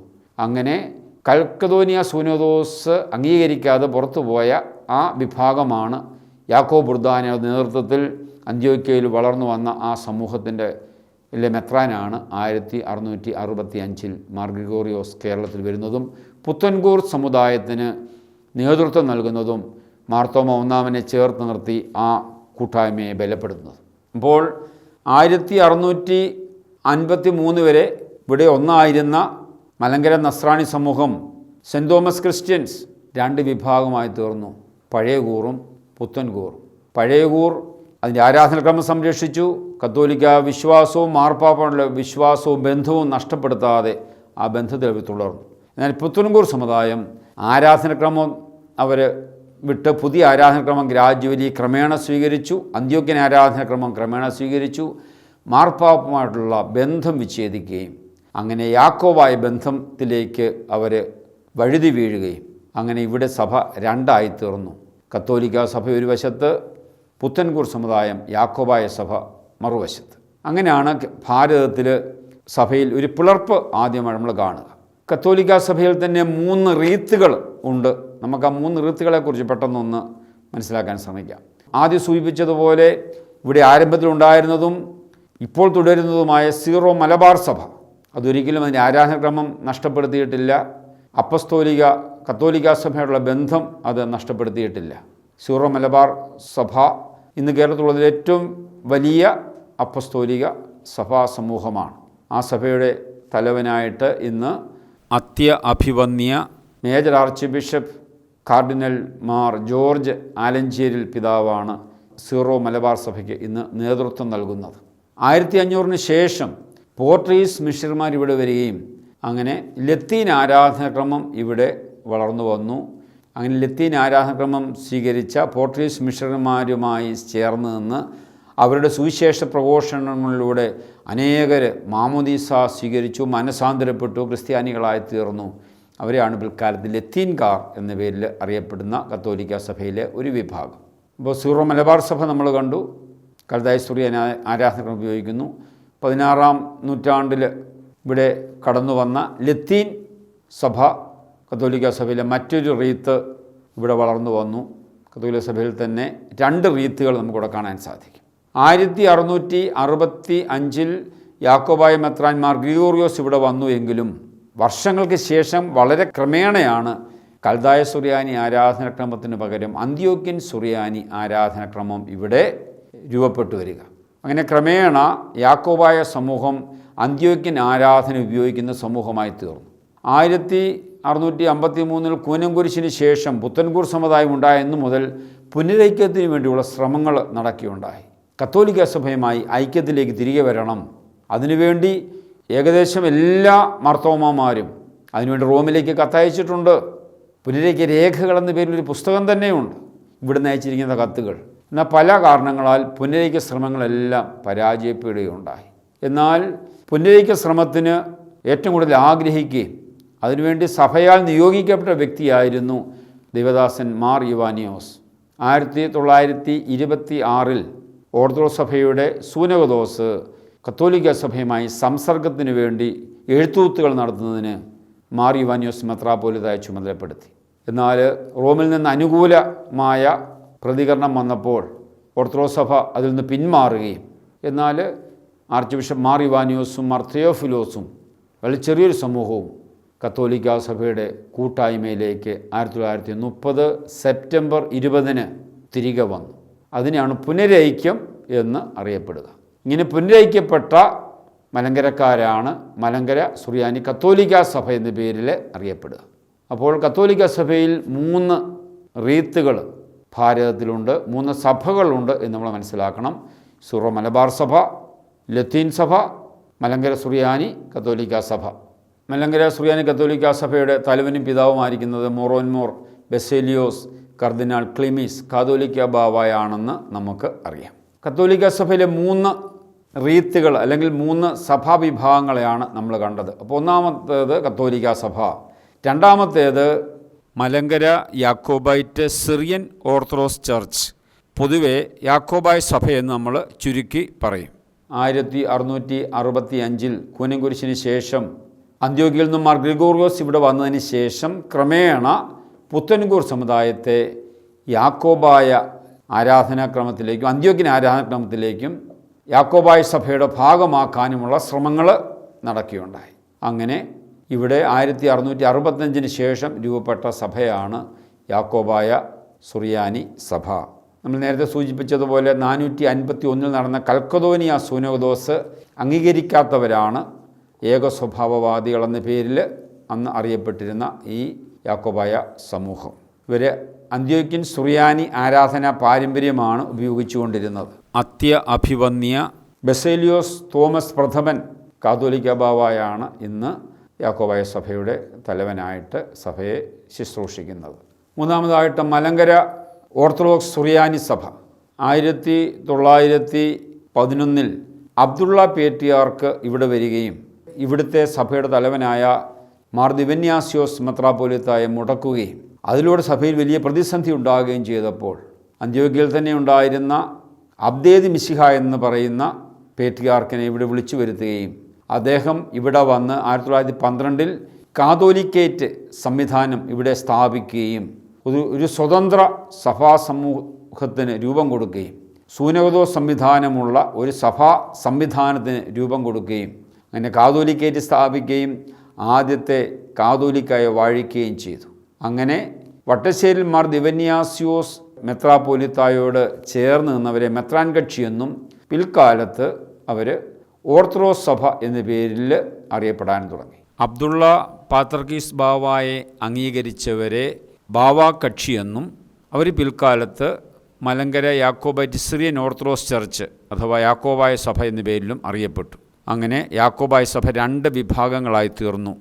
അപ്പോൾ അന്ത്യോക്യൻ പാത്രീസിൻ്റെ നൈയാമിക അധികാരത്തിൽ നിന്ന് മാറി നിന്ന് ഇവിടെയുള്ള ഒരു സൂനോദോസ് സംവിധാനത്തിൽ ഒരു സ്വതന്ത്ര സഭയായിട്ട് മലങ്കര ഓർത്തഡോക്സ് സുറിയാനി സഭ 1912 ശേഷം ഇവിടെ രൂപപ്പെടുകയുണ്ടായി. മലങ്കര ഓർത്തഡോക്സ് സുറിയാനി സഭയുടെ തലവനായി ഇന്ന് ശുശ്രൂഷ ചെയ്യുന്നത് പരിശുദ്ധ ബസേലിയോസ് മാർത്തോമ മാത്യൂസ് തൃതീയൻ കാതോലിക്ക ബാവായാണ് എന്ന് നമുക്ക് അറിയാം. നാലാമതായിട്ട് നമ്മൾ കാണുന്ന മറ്റൊരു സഭാ സമൂഹമാണ് തോഴിയൂർ സഭ, മലബാർ സ്വതന്ത്ര സുറിയാനി സഭ അല്ലെങ്കിൽ തോഴിയൂർ സഭ. ആ സഭയിൽ ഒരു മെത്രാപ്പോലീത്ത പുനരയിക്കപ്പെട്ട് കത്തോലിക്ക സഭയിൽ ചേർന്നിട്ടുണ്ട് നമുക്കറിയാം. പീലക്സീനോസ് പിതാവിനെക്കുറിച്ച് നമുക്കറിയാവുന്നതാണ്. തിരുവല്ല കത്തീഡ്രലിൽ കബറടങ്ങിയിരിക്കുന്ന മെത്രാപ്പോലീത്തയാണ്. യാക്കോബായ സഭയിൽപ്പെട്ട കാട്ടുമങ്ങാട്ട് അബ്രഹാം മൽപ്പാനെ മാർ കൂറിലോസ് എന്ന പേരിൽ അന്ത്യോക്യൻ മെത്രാനായ മാർ ഗ്രിഗോറിയോസ് 1772 വാഴിച്ചു. എന്നാൽ അന്നത്തെ യാക്കോബായ സഭയുടെ തലവനായ മാർ ദിവന്യാസ്യോസ് അത് അംഗീകരിച്ചില്ല. മാർ കൂറിലോസിനെ സഭയിൽ നിന്ന് മുടക്കുകയും അദ്ദേഹം തോഴിയൂർ എന്ന സ്ഥലത്ത് പോയി താമസിച്ച് അവിടെ ഒരു സഭാ സമൂഹമായിട്ട് വളർന്നു വന്നു. ആ സമൂഹത്തെയാണ് മലബാർ സ്വതന്ത്ര സുറിയാനി സഭ തോഴിയൂർ സഭ എന്ന പേരിൽ അറിയപ്പെടുക. ഈ സമൂഹവും അന്ത്യോക്യൻ ആരാധനക്രമമാണ് ഉപയോഗിക്കുക. അഞ്ചാമത്തെ സഭാ സമൂഹമാണ് കൽദായ സുറിയാനി സഭ, ചർച്ച് ഓഫ് ദ ഈസ്റ്റ്. 1653 ശേഷം ഇവിടുത്തെ ക്രിസ്ത്യാനികൾ പഴയ ഊർ പുതിയ ഊർ എന്ന് 2ആയിട്ട് വിഭജിച്ചു എന്ന് നമ്മൾ പറയുകയുണ്ടായി. പഴയ കൂറ്റുകാർ പാശ്ചാത്യരുടെ ഭരണം അത്ര ഇഷ്ടപ്പെട്ടില്ല. അവർ പൗരസ്ത്യ മെത്രാന്മാരെ ലഭിക്കുന്നതിനായി വീണ്ടും വീണ്ടും കത്തുകൾ അയച്ചുകൊണ്ടിരുന്നു. അങ്ങനെ മിഷണറിമാരുടെ സമ്മർദ്ദം മൂലം പൗരസ്ത്യ മെത്രാന്മാരെ ലഭിക്കുന്നതായി കത്തുകൾ അയച്ചുകൊണ്ടിരുന്നു. 1861 മാർ റോക്കോസ് എന്ന കൽദായ മെത്രാൻ നാട്ടിൽ എത്തി. വീണ്ടും 1862 റോക്കോസ് മെത്രാൻ മിഷണറിമാരുടെ സമ്മർദ്ദം മൂലം തിരികെ പോവുകയുണ്ടായി. 1874 മേലൂസ് എന്ന വേറൊരു കൽദായ മെത്രാൻ കേരളത്തിൽ വരികയും അദ്ദേഹവും അധികം താമസിക്കാതെ 1882 തിരികെ പോവുകയും ചെയ്തു. മാർ റോക്കോസിനെയും മേലൂസിനെയും അംഗീകരിക്കുന്ന ഒരു വിഭാഗം ജനങ്ങൾ തൃശ്ശൂർ ഭാഗത്ത് ശക്തമായി ഉണ്ടായി. അവർ പേർഷ്യയിലെ നെസ്തോറിയൻ സഭയുമായി സംസർഗം സ്ഥാപിക്കുകയും ആ സഭയാണിന്ന് പൗരസ്ത്യ കൽദായ സുറിയാനി സഭ, ചർച്ച് ഓഫ് ദ ഈസ്റ്റ് എന്ന പേരിൽ പ്രത്യേകമായിട്ട് അറിയപ്പെടുന്നത്. അഭിവന്യ മാർ അപ്രേം മെത്രാപ്പൊലീത്തായാണ് ഇപ്പോൾ ഈ സഭയുടെ തലവൻ. ആറാമതായിട്ട് CSI സഭ. നമുക്കറിയാവുന്ന പോലെ ബ്രിട്ടീഷുകാർ ഭാരതത്തിൽ വന്നതോടുകൂടി അവരോടൊപ്പം ബ്രിട്ടീഷ് മിഷണറിമാരും ഭാരതത്തിലേക്ക് കടന്നു വന്നു. 1816 CMS church missionary society Alappuzha കേന്ദ്രമാക്കി പ്രവർത്തിച്ചു തുടങ്ങി. അങ്ങനെ പ്രൊട്ടസ്റ്റന്റ് മിഷണറിമാർ മലങ്കര സഭയുടെ ദേവാലയങ്ങളിൽ അവർ വന്ന് പ്രസംഗിക്കുകയും ശുശ്രൂഷയൊക്കെ നിർവഹിക്കുകയും ചെയ്തു. ക്രമേണ അവർ പ്രൊട്ടസ്റ്റന്റ് ആശയങ്ങൾ മലങ്കര പള്ളികളിൽ പഠിപ്പിക്കാൻ തുടങ്ങി. അങ്ങനെ വലിയ പ്രതിസന്ധിയായപ്പോൾ 1836 മാവേലിക്കര സൂനോദോസിൽ വെച്ച് CMS മിഷണറിമാരെ പുറത്താക്കി. അങ്ങനെ പുറത്താക്കപ്പെട്ട ഈ സമൂഹത്തോടൊപ്പം മിഷണറിമാരോടൊപ്പം ഏകദേശം 6000 ആളുകൾ അവരോടൊപ്പം കൂടെ പോവുകയുണ്ടായി. അവരാണ് പിൽക്കാലത്ത് CSI എന്ന പേരിൽ അറിയപ്പെടുക. നമുക്കറിയാം ഈ പ്രൊട്ടസ്റ്റന്റ് സഭയിൽ ധാരാളം വിഭാഗങ്ങൾ രൂപപ്പെടുകയുണ്ടായി. അന്ന് ഇന്ത്യയിൽ തന്നെ ധാരാളം വിവിധ പ്രൊട്ടസ്റ്റന്റ് സമൂഹങ്ങൾ ഉണ്ടായിരുന്നു. അങ്ങനെ വിവിധ പ്രൊട്ടസ്റ്റന്റ് സമൂഹങ്ങൾ എല്ലാവരും കൂടെ ചേർന്ന് ഐക്യപ്പെട്ട് 1947 church of south India CSI എന്ന പേരിൽ അവർ പ്രൊട്ടസ്റ്റന്റ് സഭയായിട്ട് CSI സഭ എന്ന പേരിൽ സഭാ സമൂഹമായിട്ട് അവർ നിലനിൽക്കുന്നു. മാർത്തോമ സുറിയാനി സഭ ആംഗ്ലിക്കൻ മിഷണറിമാരുള്ള ബന്ധം അവസാനിച്ചുവെങ്കിലും പ്രൊട്ടസ്റ്റന്റ് ആശയങ്ങളും നവീകരണ ചിന്തകളും മലങ്കര സഭയിൽ വീണ്ടും ശക്തമായി. പഴയ സെമിനാരി അധ്യാപകനായിരുന്ന അബ്രഹാം മൽപ്പാനിലൂടെ ഈ നവീകരണ ആശയങ്ങൾ സഭയിൽ ശക്തമായപ്പോൾ സഭയിൽ വീണ്ടും പ്രതിസന്ധി രൂപപ്പെട്ടു. 1842 അബ്രഹാം മൽപ്പാൻ്റെ ബന്ധുവായിരുന്ന മാത്തൻ ശമാസിനെ അന്ത്യോക്യയിലേക്ക് അയക്കുകയും അദ്ദേഹം മെത്രാനായി ഇവിടെ വന്ന് മാത്യൂസ് മാർ അത്തനാസിയോസ് എന്ന പേരിൽ ഇവിടെ മെത്രാനായി ഭരണം നടത്തുകയും ചെയ്തു. 1868 അബ്രഹാം മൽപ്പാൻ്റെ മകനായിരുന്ന തോമസ് ശമാസിനെ തോമസ് മാർ അത്തനാസിയോസ് എന്ന പേരിൽ അന്ത്യോക്യയിൽ നിന്ന് പട്ടം നൽകി നാട്ടിലേക്ക് അയച്ചു. മാർ അത്തനാസിയോസും മാർ ദിവന്യാസിയോസും തമ്മിൽ അധികാരത്തിൽ പ്രശ്നമുണ്ടെന്ന് മനസ്സിലാക്കിയ പത്രോസ് മൂന്നാമൻ പാത്രിക്കീസ് 1876 മുളന്തുരുത്തിയിൽ ഒരു സൂനോദോസ് വിളിച്ചുകൂടുകയും മാർ അത്തനാസിയോസിനെ മുടക്കുകയും ചെയ്തു. അതോടുകൂടി കോടതി വ്യവഹാരങ്ങൾ ആരംഭിച്ചു. ആരാണ് യഥാർത്ഥ ഭരണാധികാരി? 1889 തോമസ് മാർ അത്തനാസിയോസ് കേസിൽ തോൽക്കുകയും അങ്ങനെ അദ്ദേഹം നേതൃത്വം നൽകുന്ന ഒരു സമൂഹം മാരാമൺ കേന്ദ്രമാക്കി നവീകരണ കക്ഷി എന്ന പേരിൽ മലങ്കര സഭയിൽ രൂപപ്പെട്ട ചിന്താധാരയാണ് മാർത്തോമ സഭ. മാർത്തോമ സഭയുടെ ആരാധനയും ആധ്യാത്മികവും എല്ലാം അടിസ്ഥാനപരമായി അന്ത്യോക്യൻ ആരാധനക്രമവുമായി ബന്ധപ്പെട്ടാണ് നിൽക്കുക. അതേസമയം പ്രൊട്ടസ്റ്റന്റ് ആശയങ്ങൾ, നവീകരണ ആശയങ്ങൾ മാർത്തോമ സഭ കൂടുതൽ സ്വീകരിക്കുകയും അങ്ങനെ നവീകരണ സഭ എന്ന പേരിൽ അന്ത്യോക്യൻ ആരാധനക്രമത്തിനുള്ളിൽ പ്രൊട്ടസ്റ്റന്റ് ആശയങ്ങൾ ഉൾപ്പെടുത്തിക്കൊണ്ട് ഒരു സഭാ സമൂഹത്തെ രൂപപ്പെടുത്തി മാർത്തോമ സഭ വളർന്നു വന്നു. ഇപ്പോൾ മാർത്തോമ സഭയെ ഭരിക്കുന്നത് അഭിവന്യ മാർ തെയോഡോഷ്യസ് മാർത്തോമ മെത്രാപ്പോലിത്തയാണ്. 8ാമത്തെ സഭാ സമൂഹമാണ് ലൂതറൻ സഭ. നമുക്കറിയാം മാർട്ടിൻ ലൂതറിൻ്റെ വരവോടുകൂടിയാണല്ലോ പ്രൊട്ടസ്റ്റന്റ് സഭകൾ ആരംഭിക്കുക. ലൂതറിൻ്റെ പേരിലുള്ള സഭയാണ് ലൂതറൻ സഭ. ആ സഭയും 1911 മുതൽ കേരളത്തിൽ പ്രവർത്തിച്ചു വരുന്നു. 1706 ഇവർ ഇന്ത്യയിൽ പ്രവർത്തനം ആരംഭിച്ചു. 9ാമത്തെ ബാപ്റ്റിസ്റ്റ് സഭകൾ. ആംഗ്ലിക്കൻ സഭയിൽ ഉടലെടുത്ത ഒരു വിഭാഗമാണ് ബാപ്റ്റിസ്റ്റ്. ലോകത്തിൽ വിവിധ സ്ഥലങ്ങളിൽ ആ സഭാ സമൂഹമുണ്ട്. കേരളത്തിലും വളരെ ചുരുങ്ങിയ സമൂഹങ്ങളായിട്ട് നമുക്ക് അവരെ കാണാൻ സാധിക്കും. 10ാമതായിട്ട് സാൽവേഷൻ ആർമി, രക്ഷാസൈന്യം. വില്യം ബൂത്ത് എന്ന മെത്തഡിസ്റ്റ് വൈദികൻ 1865 ഈ സമൂഹത്തിന് രൂപം കൊടുത്തു. സൈനിക നിയമം അനുസരിച്ചുള്ള ഒരു ഭരണക്രമമാണ് തൻ്റെ സഭയ്ക്ക് ബൂത്ത് നൽകിയത്. ജനറൽ, കേണൽ, ക്യാപ്റ്റൻ, ഭടന്മാർ എന്ന പേരുകളിലാണ് പ്രവർത്തകർ അറിയപ്പെടുന്നത്. 1892 മുതൽ ഈ സമൂഹം കേരളത്തിൽ പ്രചരിച്ചു. 11ാമത് ബ്രദറൻ സമൂഹം. ഇംഗ്ലണ്ടിലെ സഭയിൽ നിന്നും 19ാം നൂറ്റാണ്ട് ഉടലെടുത്തതാണ് ഈ സമൂഹം. ഒരു വിശുദ്ധിയെ നയിക്കാൻ ലോകത്തിൽ നിന്നും മറ്റുള്ളവരിൽ നിന്നും വേർപെട്ട് ജീവിക്കണം.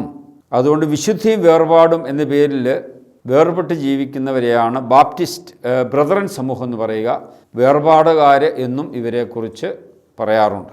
കൂടാതെ ധാരാളം പെന്തക്കോസ്റ്റൽ സമൂഹങ്ങളും ഉണ്ട് എന്ന് നമ്മൾ മനസ്സിലാക്കണം. പെന്തക്കോസ്റ്റ് സമൂഹത്തെക്കുറിച്ച് നമ്മൾ അടുത്ത പാഠത്തിൽ പഠിക്കുന്നുള്ളത് കൊണ്ട് അവരെക്കുറിച്ച് ഇവിടെ ചർച്ച ചെയ്യുന്നില്ല. പെന്തക്കോസ്റ്റ് സമൂഹത്തെ ഒരു സഭയായി നമ്മൾ കരുതുന്നില്ലാത്തതുകൊണ്ട് അവരിവിടെ പരാമർശിക്കുന്നില്ല. അങ്ങനെ കേരളത്തിൽ വിവിധ തരം സഭാ സമൂഹങ്ങളുണ്ട് എന്ന കാര്യം നമ്മൾ മനസ്സിലാക്കണം. അതിൻ്റെ ഒരു ചരിത്രമാണ് ഇതുവരെ നമ്മൾ ഈ പാഠത്തിലൂടെ ഹ്രസ്വമായിട്ട് നമ്മൾ കാണാൻ ശ്രമിച്ചത്. 10ാം പാഠം പുനരൈക്യവും എക്യൂമെനിസവും. പുനരൈക്യത്തെക്കുറിച്ച് വിവിധ പാഠങ്ങൾ നമ്മൾ ചർച്ച ചെയ്തതാണ്. മലങ്കര സുറിയാനി കത്തോലിക്കാ സഭയെക്കുറിച്ച് നമ്മൾ കേരളത്തിലെ വിവിധ സമൂഹങ്ങളെക്കുറിച്ച് പറഞ്ഞപ്പോഴും 1930 സെപ്റ്റംബർ 20 ദേവദാസൻ മാർ യുവാനിയോസ് പിതാവിൻ്റെ നേതൃത്വത്തിൽ കത്തോലിക്ക സഭയുടെ കൂട്ടായ്മയിലേക്ക് മലങ്കര സഭ കടന്നു വന്നു. അങ്ങനെ കേരളത്തിൽ നടന്ന പുനരൈക്യ സംഭവത്തോടുകൂടി മലങ്കര സുറിയാനി കത്തോലിക്ക സഭ കേരളത്തിൽ ആരംഭിച്ചു എന്നുള്ള കാര്യവും നമ്മൾ പ്രത്യേകമായിട്ട് പഠിച്ചതാണ്. 1665 ശേഷം മലങ്കര സഭയിലുണ്ടായിരുന്ന പിളർപ്പുമായി ബന്ധപ്പെട്ട അസ്വസ്ഥതകളുമായി ബന്ധപ്പെട്ട് പുനരൈക്യത്തിന് വേണ്ടി ശ്രമങ്ങൾ നടന്നു. ആ പുനരൈക്യ ശ്രമങ്ങൾ അല്പമെങ്കിലും ഫലപ്രാപ്തിയിലെത്തുന്നത്, അത് പൂവണിയുന്നത് ആർച്ച് ബിഷപ്പ് ഗിവറീസ് മാർ യുവാനിയോസ് മെത്രാപ്പോലീത്തായിലൂടെയാണ് എന്ന് നമ്മൾ കാണുകയുണ്ടായി. അപ്പോൾ മാതൃസഭയുമായിട്ടുള്ള ഐക്യമാണ് പുനരൈക്യം എന്ന വാക്കുകൊണ്ട് നമ്മൾ അർത്ഥം വെക്കുക. റീയൂണിയൻ, പുനരൈക്യം. നേരത്തെ ഉണ്ടായിരുന്ന ഐക്യം നഷ്ടപ്പെട്ടു, വീണ്ടും ഐക്യപ്പെട്ട ഒരു സഭാസമൂഹം എന്ന പേരിലാണ് പുനരൈക്യം, റീയൂണിയൻ എന്ന പദത്തെ നമ്മൾ മനസ്സിലാക്കുക. എന്നാൽ അതേസമയം തന്നെ എക്യൂമെനിസം എന്ന പദവും ഇന്ന് വളരെയധികം ചർച്ച ചെയ്യപ്പെടുന്നൊരു വിഷയമാണ്. നമുക്കറിയാം, ആദ്യ നൂറ്റാണ്ടുകളിൽ എക്യൂമെനിക്കൽ എന്ന പദം ഒരേ വിശ്വാസവും ഐക്യമുള്ള സഭകളെ സംബന്ധിച്ച് പറയാനായിട്ട് ഉപയോഗിച്ച പദമായിരുന്നു. എക്യൂമെനിക്കൽ കൗൺസിൽസ് എന്നൊക്കെ അതാണ് നമ്മൾ പറയുക. എന്നാൽ ആധുനിക കാലത്ത് ക്രിസ്ത്യാനികളുടെ ഐക്യം പുനഃസ്ഥാപിക്കുവാൻ ഉതകുന്ന സംരംഭങ്ങളെ കുറിക്കുന്ന പദമാണ് എക്യൂമെനിസം എന്നത്.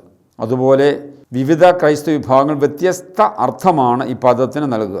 എങ്കിലും പൊതുവായി പറഞ്ഞാൽ ഐക്യ സംരംഭങ്ങളെ കുറിക്കുന്ന പദമാണ് എക്യൂമെനിസം. റീയൂണിയനും എക്യൂമെനിസവും പരസ്പരം വിരുദ്ധമായ യാഥാർത്ഥ്യങ്ങളല്ല. വ്യക്തികളായും കൂട്ടായ്മയായും മാതൃസഭയിലേക്ക് ഐക്യപ്പെടുന്നതിനെയാണ് റീയൂണിയൻ, പുനരൈക്യമെന്ന് പറയുക. എക്യൂമെനിസവും ആത്യന്തികമായി ലക്ഷ്യം വയ്ക്കുക സഭകളുടെ ഐക്യത്തെയാണ്. അതുകൊണ്ട് പുനരൈക്യം എക്യൂമെനിസത്തിന് എതിരല്ല.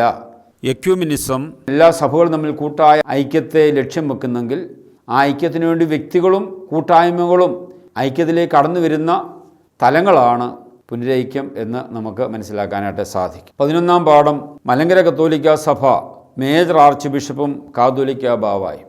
2005 ഫെബ്രുവരി 10 മലങ്കര സഭയെ ഒരു മേജർ ആർക്കി എപ്പിസ്കോപ്പൽ സഭയായി ഉയർത്തുകയും അതിൻ്റെ തലവനെ മേജർ ആർച്ച് ബിഷപ്പ് കാതോലിക്ക ബാവായായി ഉയർത്തുകയും ചെയ്തു. അങ്ങനെ മലങ്കര സഭയുടെ തലവനും പിതാവുമായിരിക്കുന്നത് മേജർ ആർച്ച് ബിഷപ്പ് കാതോലിക്ക ബാവായാണ്.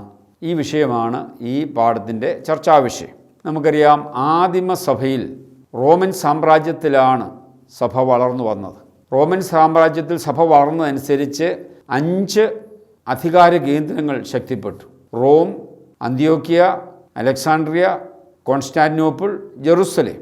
5 പേട്രിയാർക്കേറ്റും 5 പാത്രിയർക്കീസുമാരും സഭയിലുണ്ടായി. എന്നാൽ ജെറുസലേം പേട്രിയാർക്കേറ്റും പാത്രിയർക്കീസും അവിടുത്തെ മതമർദ്ദനം മൂലം ക്രമേണ ഇല്ലാതായി, ക്ഷയിച്ചുപോയി എന്ന് നമുക്ക് അറിയാം.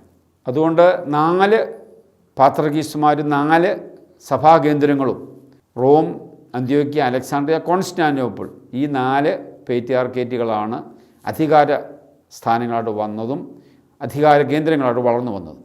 ആ സഭയുടെ തലവന്മാരെയാണ് പാത്രിയർക്കീസുമാർ എന്ന പേരിൽ അറിയപ്പെട്ടിരുന്നത്. അപ്പോൾ ഒരു സഭയുടെ തലവനെ വിളിക്കുന്ന പേരായിരുന്നു പേട്രിയാർക്ക്, പാത്രിയർക്കീസ് എന്നുള്ള പദം. പാത്രിയർക്കീസ് എന്ന വാക്കിൻ്റെ അർത്ഥം പൊതുപിതാവ് എന്നാണ്. ഒരു കുടുംബത്തിൻ്റെയോ ഗോത്രത്തിൻ്റെയോ പൊതുപിതാവിനെ കുറിക്കുവാനും ഈ പദം ബൈബിളിൽ ഉപയോഗിച്ചിട്ടുള്ളതായി നമുക്ക് കാണാനായിട്ട് സാധിക്കും. അപ്പോൾ ഒരു പ്രാദേശിക സഭയുടെ മേൽ അധികാരമുള്ള, മെത്രാൻ്റെ മേൽ അധികാരമുള്ള, പൂർണ്ണ അധികാരമുള്ള മെത്രാനെയാണ് പാത്രിയർക്കീസ് എന്ന പേരിൽ അറിയപ്പെട്ടിരുന്നത്. അപ്പോൾ ആദിമസഭയിൽ 5 പേട്രിയാർക്കേറ്റും 5 പാത്രിയർക്കീസുമാരും ഉണ്ടായിരുന്നു. അതിൽ റോമിലെ മാർപ്പാപ്പായ്ക്ക്, റോമിലെ പാത്രിയർക്കീസിന് പ്രത്യേക അധികാരാവകാശങ്ങളുണ്ടായിരുന്നതായിട്ടും ചരിത്രം സൂചിപ്പിക്കുന്നുണ്ട്. എന്നാൽ റോമ സാമ്രാജ്യത്തിന് പുറത്ത് സഭയുടെ അധികാരം ഈ പാത്രിയർക്കീസ് എന്നുള്ള പേരിലായിരുന്നില്ല. പേർഷ്യൻ സഭയുടെ തലവനെയും അർമേനിയ, ജോർജിയ സഭയുടെ തലവന്മാരെയും കാതോലിക്കോസ് എന്ന പേരിൽ അറിയപ്പെട്ടിരുന്നു. സഭയുടെ തലവന്മാരെ കാതോലിക്കോസ് എന്നാണ് അവിടെ വിളിച്ചിരുന്നത്. റോമൻ സാമ്രാജ്യത്തിലെ ചില പ്രത്യേക പ്രവിശ്യകളുടെ മേൽ അധികാരമുള്ള ഗവൺമെൻറ് ഉദ്യോഗസ്ഥൻ കാതോലിക്കോസ് എന്ന പേരിൽ അറിയപ്പെട്ടിരുന്നു.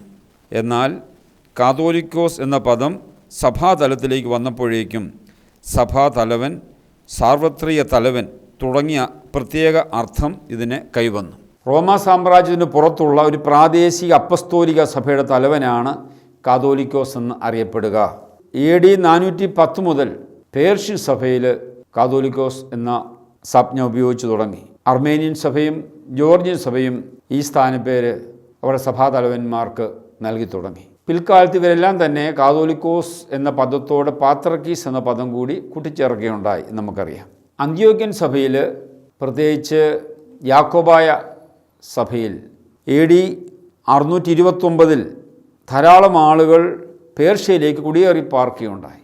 അങ്ങനെ അവിടെ സഭ വളരെ ശക്തമായി തീർന്നപ്പോൾ ആ പ്രദേശത്തെ ഭൂവിഭാഗത്തെ മെത്രാന്മാരുടെ മേൽ അധികാരമുള്ള മെത്രാനായിട്ട് AD 629 അവരൊരു മഫ്രിയാനെ നിയമിക്കുകയുണ്ടായി. മഫ്രിയാൻ എന്ന സുറിയാനി വാക്കിൻ്റെ അർത്ഥം ജനിപ്പിക്കുന്നവൻ എന്നാണ്. മെത്രാന്മാരെയും മെത്രാപ്പോലീത്തമാരെയും വാഴിക്കുവാൻ അധികാരമുള്ളയാൾ, നിരവധി ആത്മീയ ഫലങ്ങൾ പുറപ്പെടുവിക്കുവാൻ കഴിവുള്ള ആൾ, പൗരസ്ത്യദേശത്തെ പ്രധാന മേൽപ്പട്ടക്കാരൻ. അപ്പോൾ ആ ഒരു പ്രദേശത്തെ, പേർഷ്യൻ പ്രദേശത്തെ യാക്കോബായ സഭയുടെ മെത്രാന്മാരുടെ മേൽ അധികാരമുള്ള ഒരു പ്രാദേശിക സഭാതലവനെ മഫ്രിയാൻ എന്ന പേരിൽ അവിടെ വാഴിക്കുകയുണ്ടായി. പാത്രക്കീസിന് കീഴിൽ അധികാരമുള്ള ഒരു വ്യക്തിയാണത്. എന്നാൽ 1264 ബാറബ്രായ എന്ന് പറയുന്ന മഫ്രിയാൻ, അദ്ദേഹം തൻ്റെ പേരിനോട് ചേർത്ത് കാതോലിക്കോസ് എന്ന പദം ഉപയോഗിച്ച് തുടങ്ങി. അങ്ങനെയാണ് അന്ത്യോക്യൻ പാരമ്പര്യത്തിൽ ആദ്യമായി കാതോലിക്കോസ് എന്ന പദം ഉപയോഗിക്കുക. തുടർന്ന് പേർഷ്യയിലുള്ള അന്ത്യോക്യൻ മെത്രാന്മാർ, ആ സഭയുടെ തലവൻ കാതോലിക്കോസ് എന്ന പദം ക്രമേണ ഉപയോഗിച്ച് തുടങ്ങി. 1860-1863 കാലഘട്ടത്തിൽ മതമർദ്ദനം ശക്തമാകുകയും യാക്കോബായ സഭ ഏറെ ക്ഷയിക്കുകയും ചെയ്തതിനാൽ ഈ കാതോലിക്കോസ് എന്ന സ്ഥാനം പാത്രക്കീസ് നിർത്തലാക്കി. 1912 അബ്ദേദ് മിശിഹ എന്ന് പറയുന്ന അന്ത്യോക്യൻ പേട്രിയാർക്ക് കേരളത്തിൽ വരികയും കേരളത്തിൽ കാതോലിക്കേറ്റ് സ്ഥാപിക്കുകയും കാതോലിക്കോസിനെ വാഴിക്കുകയും ചെയ്തതായിട്ട് നമ്മൾ നേരത്തെ മനസ്സിലാക്കുകയുണ്ടായി. കേരളത്തിൽ ആദ്യമായി കാതോലിക്കേറ്റും കാതോലിക്കോസ് എന്ന ടൈറ്റിലും ആദ്യമായി ഇവിടെ അവതരിപ്പിക്കപ്പെടുന്നത് 1912 എന്ന് നമുക്ക് മനസ്സിലാക്കാം. 1930 September 20 archbishop Geevarghese Mar Ivanios പിതാവ് കത്തോലിക്ക സഭയുടെ കൂട്ടായ്മയിലേക്ക് പുനരയിക്കപ്പെട്ടു. എങ്കിലും അന്ന് ഈ സംവിധാനമോ ഈ ടൈറ്റിലോ പ്രത്യേകിച്ച് നൽകുകയുണ്ടായില്ല. കാരണം അന്ന് കാതോലിക്കോസോ സഭയുടെ തലവനോ ഒന്നും പുനരയിക്കപ്പെടാഞ്ഞതിനാൽ പുനരയിക്കപ്പെട്ട മലങ്കര സുറിയാനി കത്തോലിക്ക സഭയ്ക്ക് ഈ സംവിധാനമോ ഈ അധികാരമോ നൽകിയിരുന്നില്ല. 2005 ഫെബ്രുവരി 10 മലങ്കര സഭയെ മേജർ ആർക്കി എപ്പിസ്കോപ്പൽ സഭയായി ഉയർത്തി.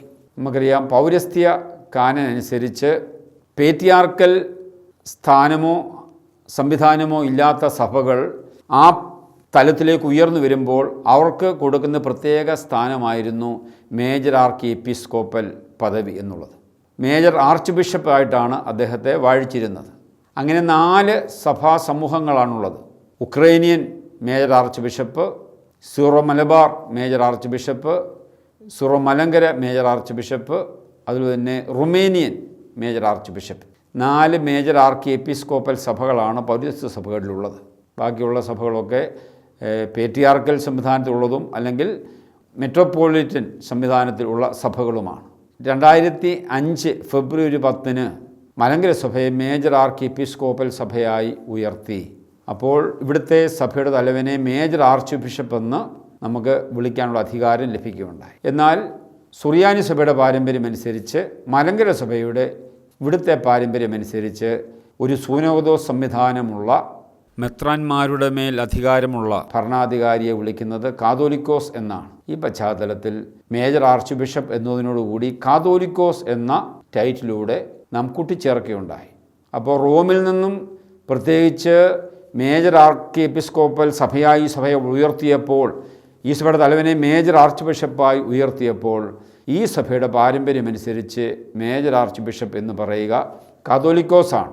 ഇവിടുത്തെ ജനങ്ങൾക്ക് മനസ്സിലാകുന്ന സംവിധാനവും ഭാഷയും കാതോലിക്കേറ്റും കാതോലിക്കോസും എന്ന പദപ്രയോഗമായതുകൊണ്ട് ഈ സഭയുടെ തലവനെ മേജർ ആർച്ച് ബിഷപ്പ് കാതോലിക്കോസ് എന്ന പേരിലാണ് നാം വിളിക്കുന്നതും നാം മനസ്സിലാക്കുന്നതും.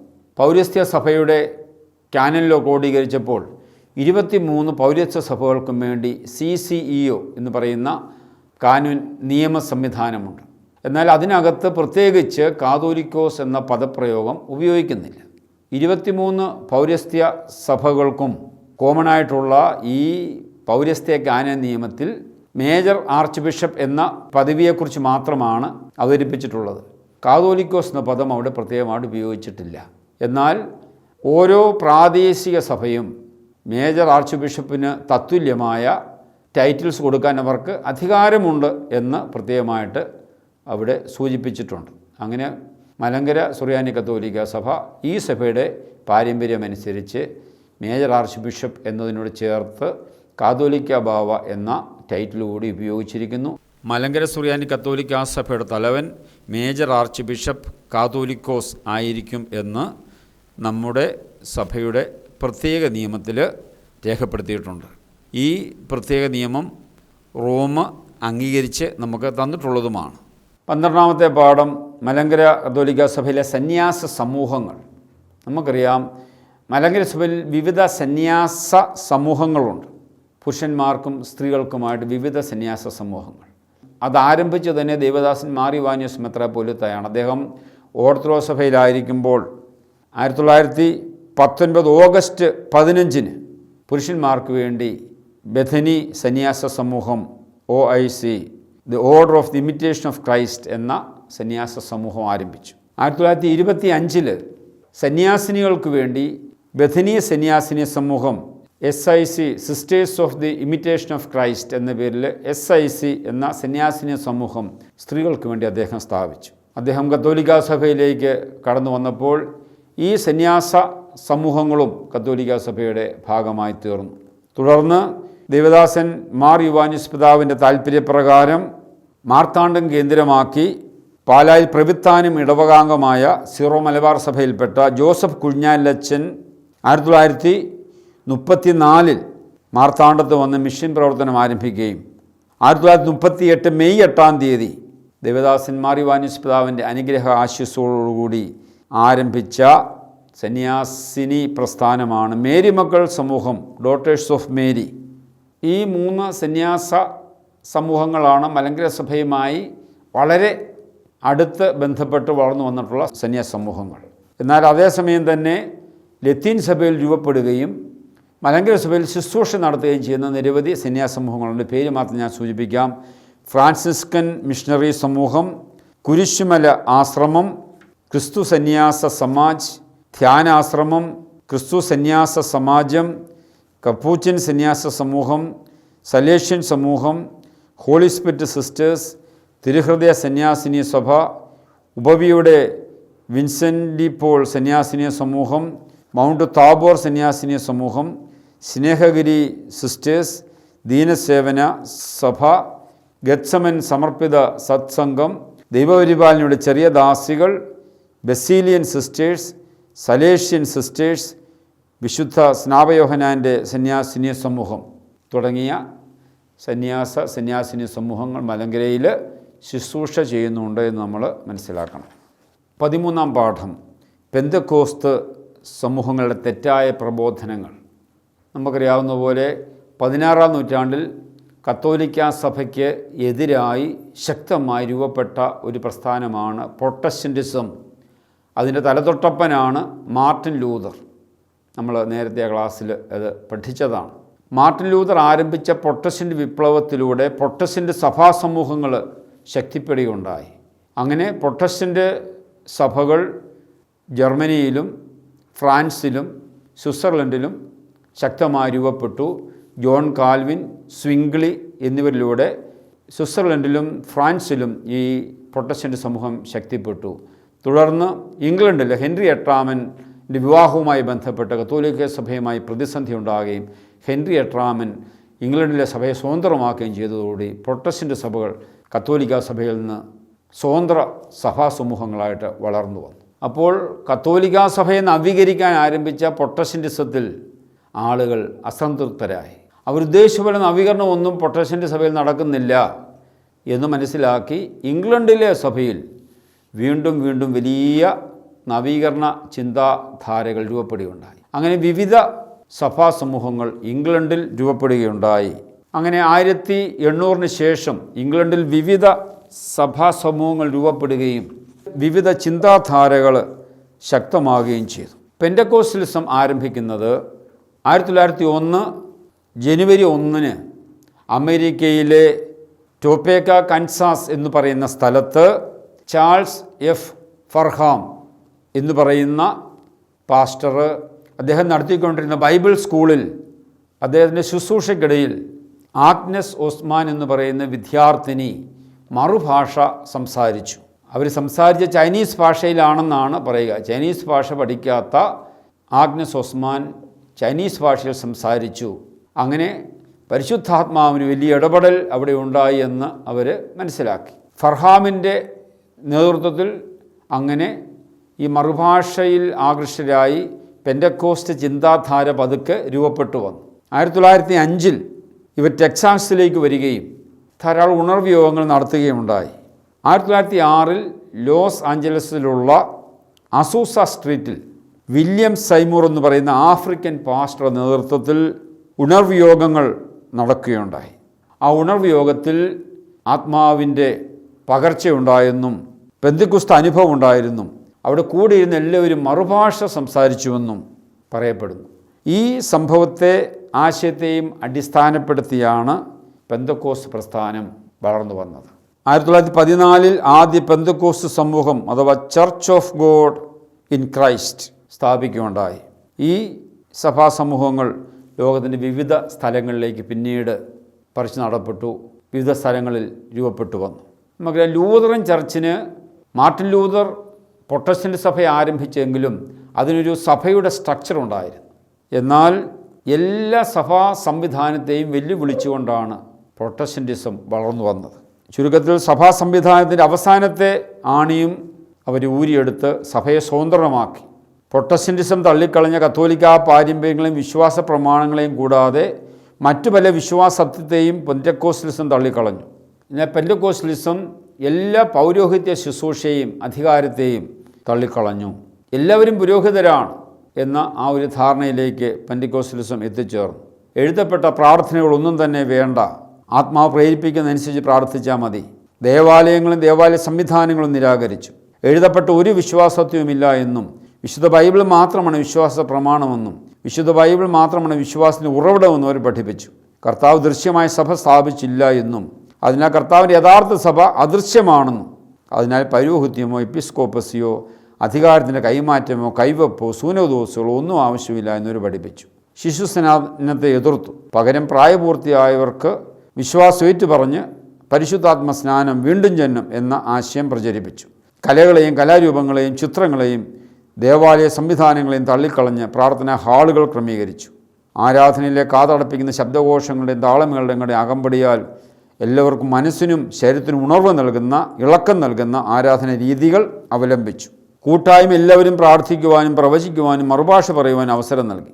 ഭാഷാവരം ഒരു വ്യക്തിക്ക് ലഭിക്കുക എന്നതാണ് പരിശുദ്ധാത്മാവ് ലഭിച്ചു എന്നതിൻ്റെ അടയാളമായി അവർ കരുതിയിരുന്നത്.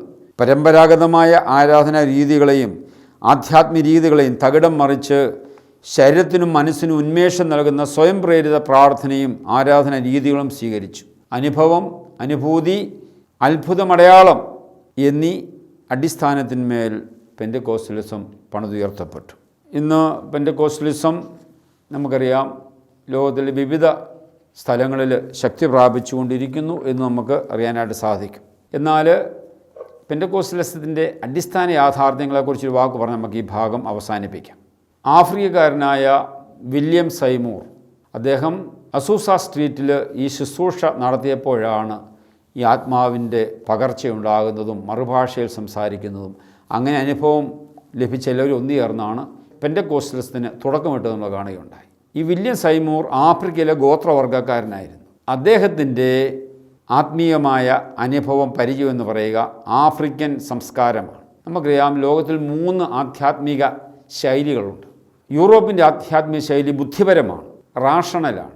ബുദ്ധി കൊണ്ട് എല്ലാത്തിനെയും വ്യാഖ്യാനിക്കാൻ മനസ്സിലാക്കാൻ ശ്രമിക്കുകയാണ്. എന്നാൽ അതേസമയം പൗരസ്ത്യ ദേശത്തിൻ്റെ ഇന്ത്യയുടെ ആധ്യാത്മികത എന്ന് പറയുക അത് മിസ്റ്റിക്കലാണ്, അനുഭവത്തിലൂടെയുള്ള ധ്യാനാത്മകമായ ഒരു സമീപനമാണ്. എന്നാൽ ആഫ്രിക്കൻ ആധ്യാത്മികത ഋതത്തിൽ നിൽക്കുന്നതാണ്, താളത്തിൽ നിൽക്കുന്നതാണ്.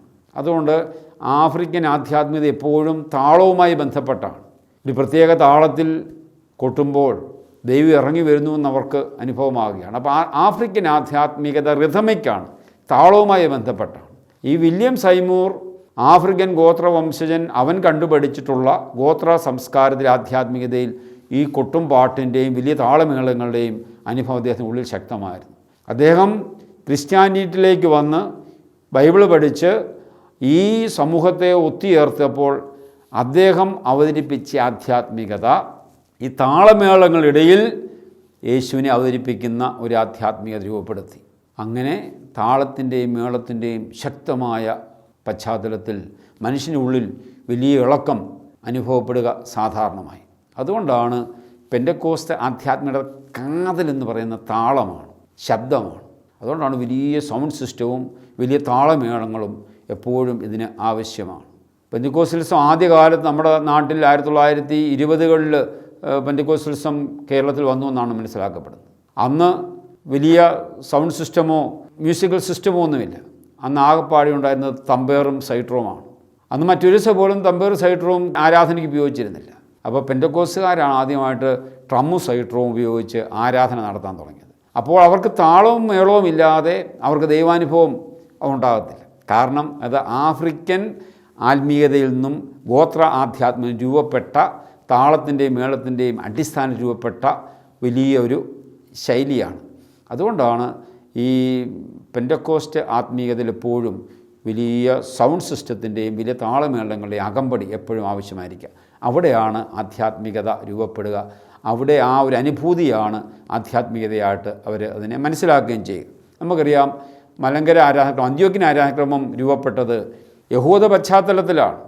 യഹൂദൻ്റെ സിനഗോഗിൽ പ്രാർത്ഥിക്കുന്നത് കണ്ടാൽ അറിയാം മലങ്കര പള്ളിയിൽ പ്രാർത്ഥിക്കുന്നത് ഒരുപോലെയാണ്.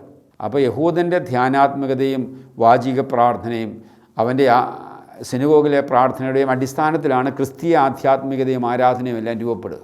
അതുകൊണ്ട് അതിനകത്തൊരു ധ്യാനാത്മകതയും ശാന്തതയും ഒക്കെ നമുക്ക് കാണാനായിട്ട് സാധിക്കും.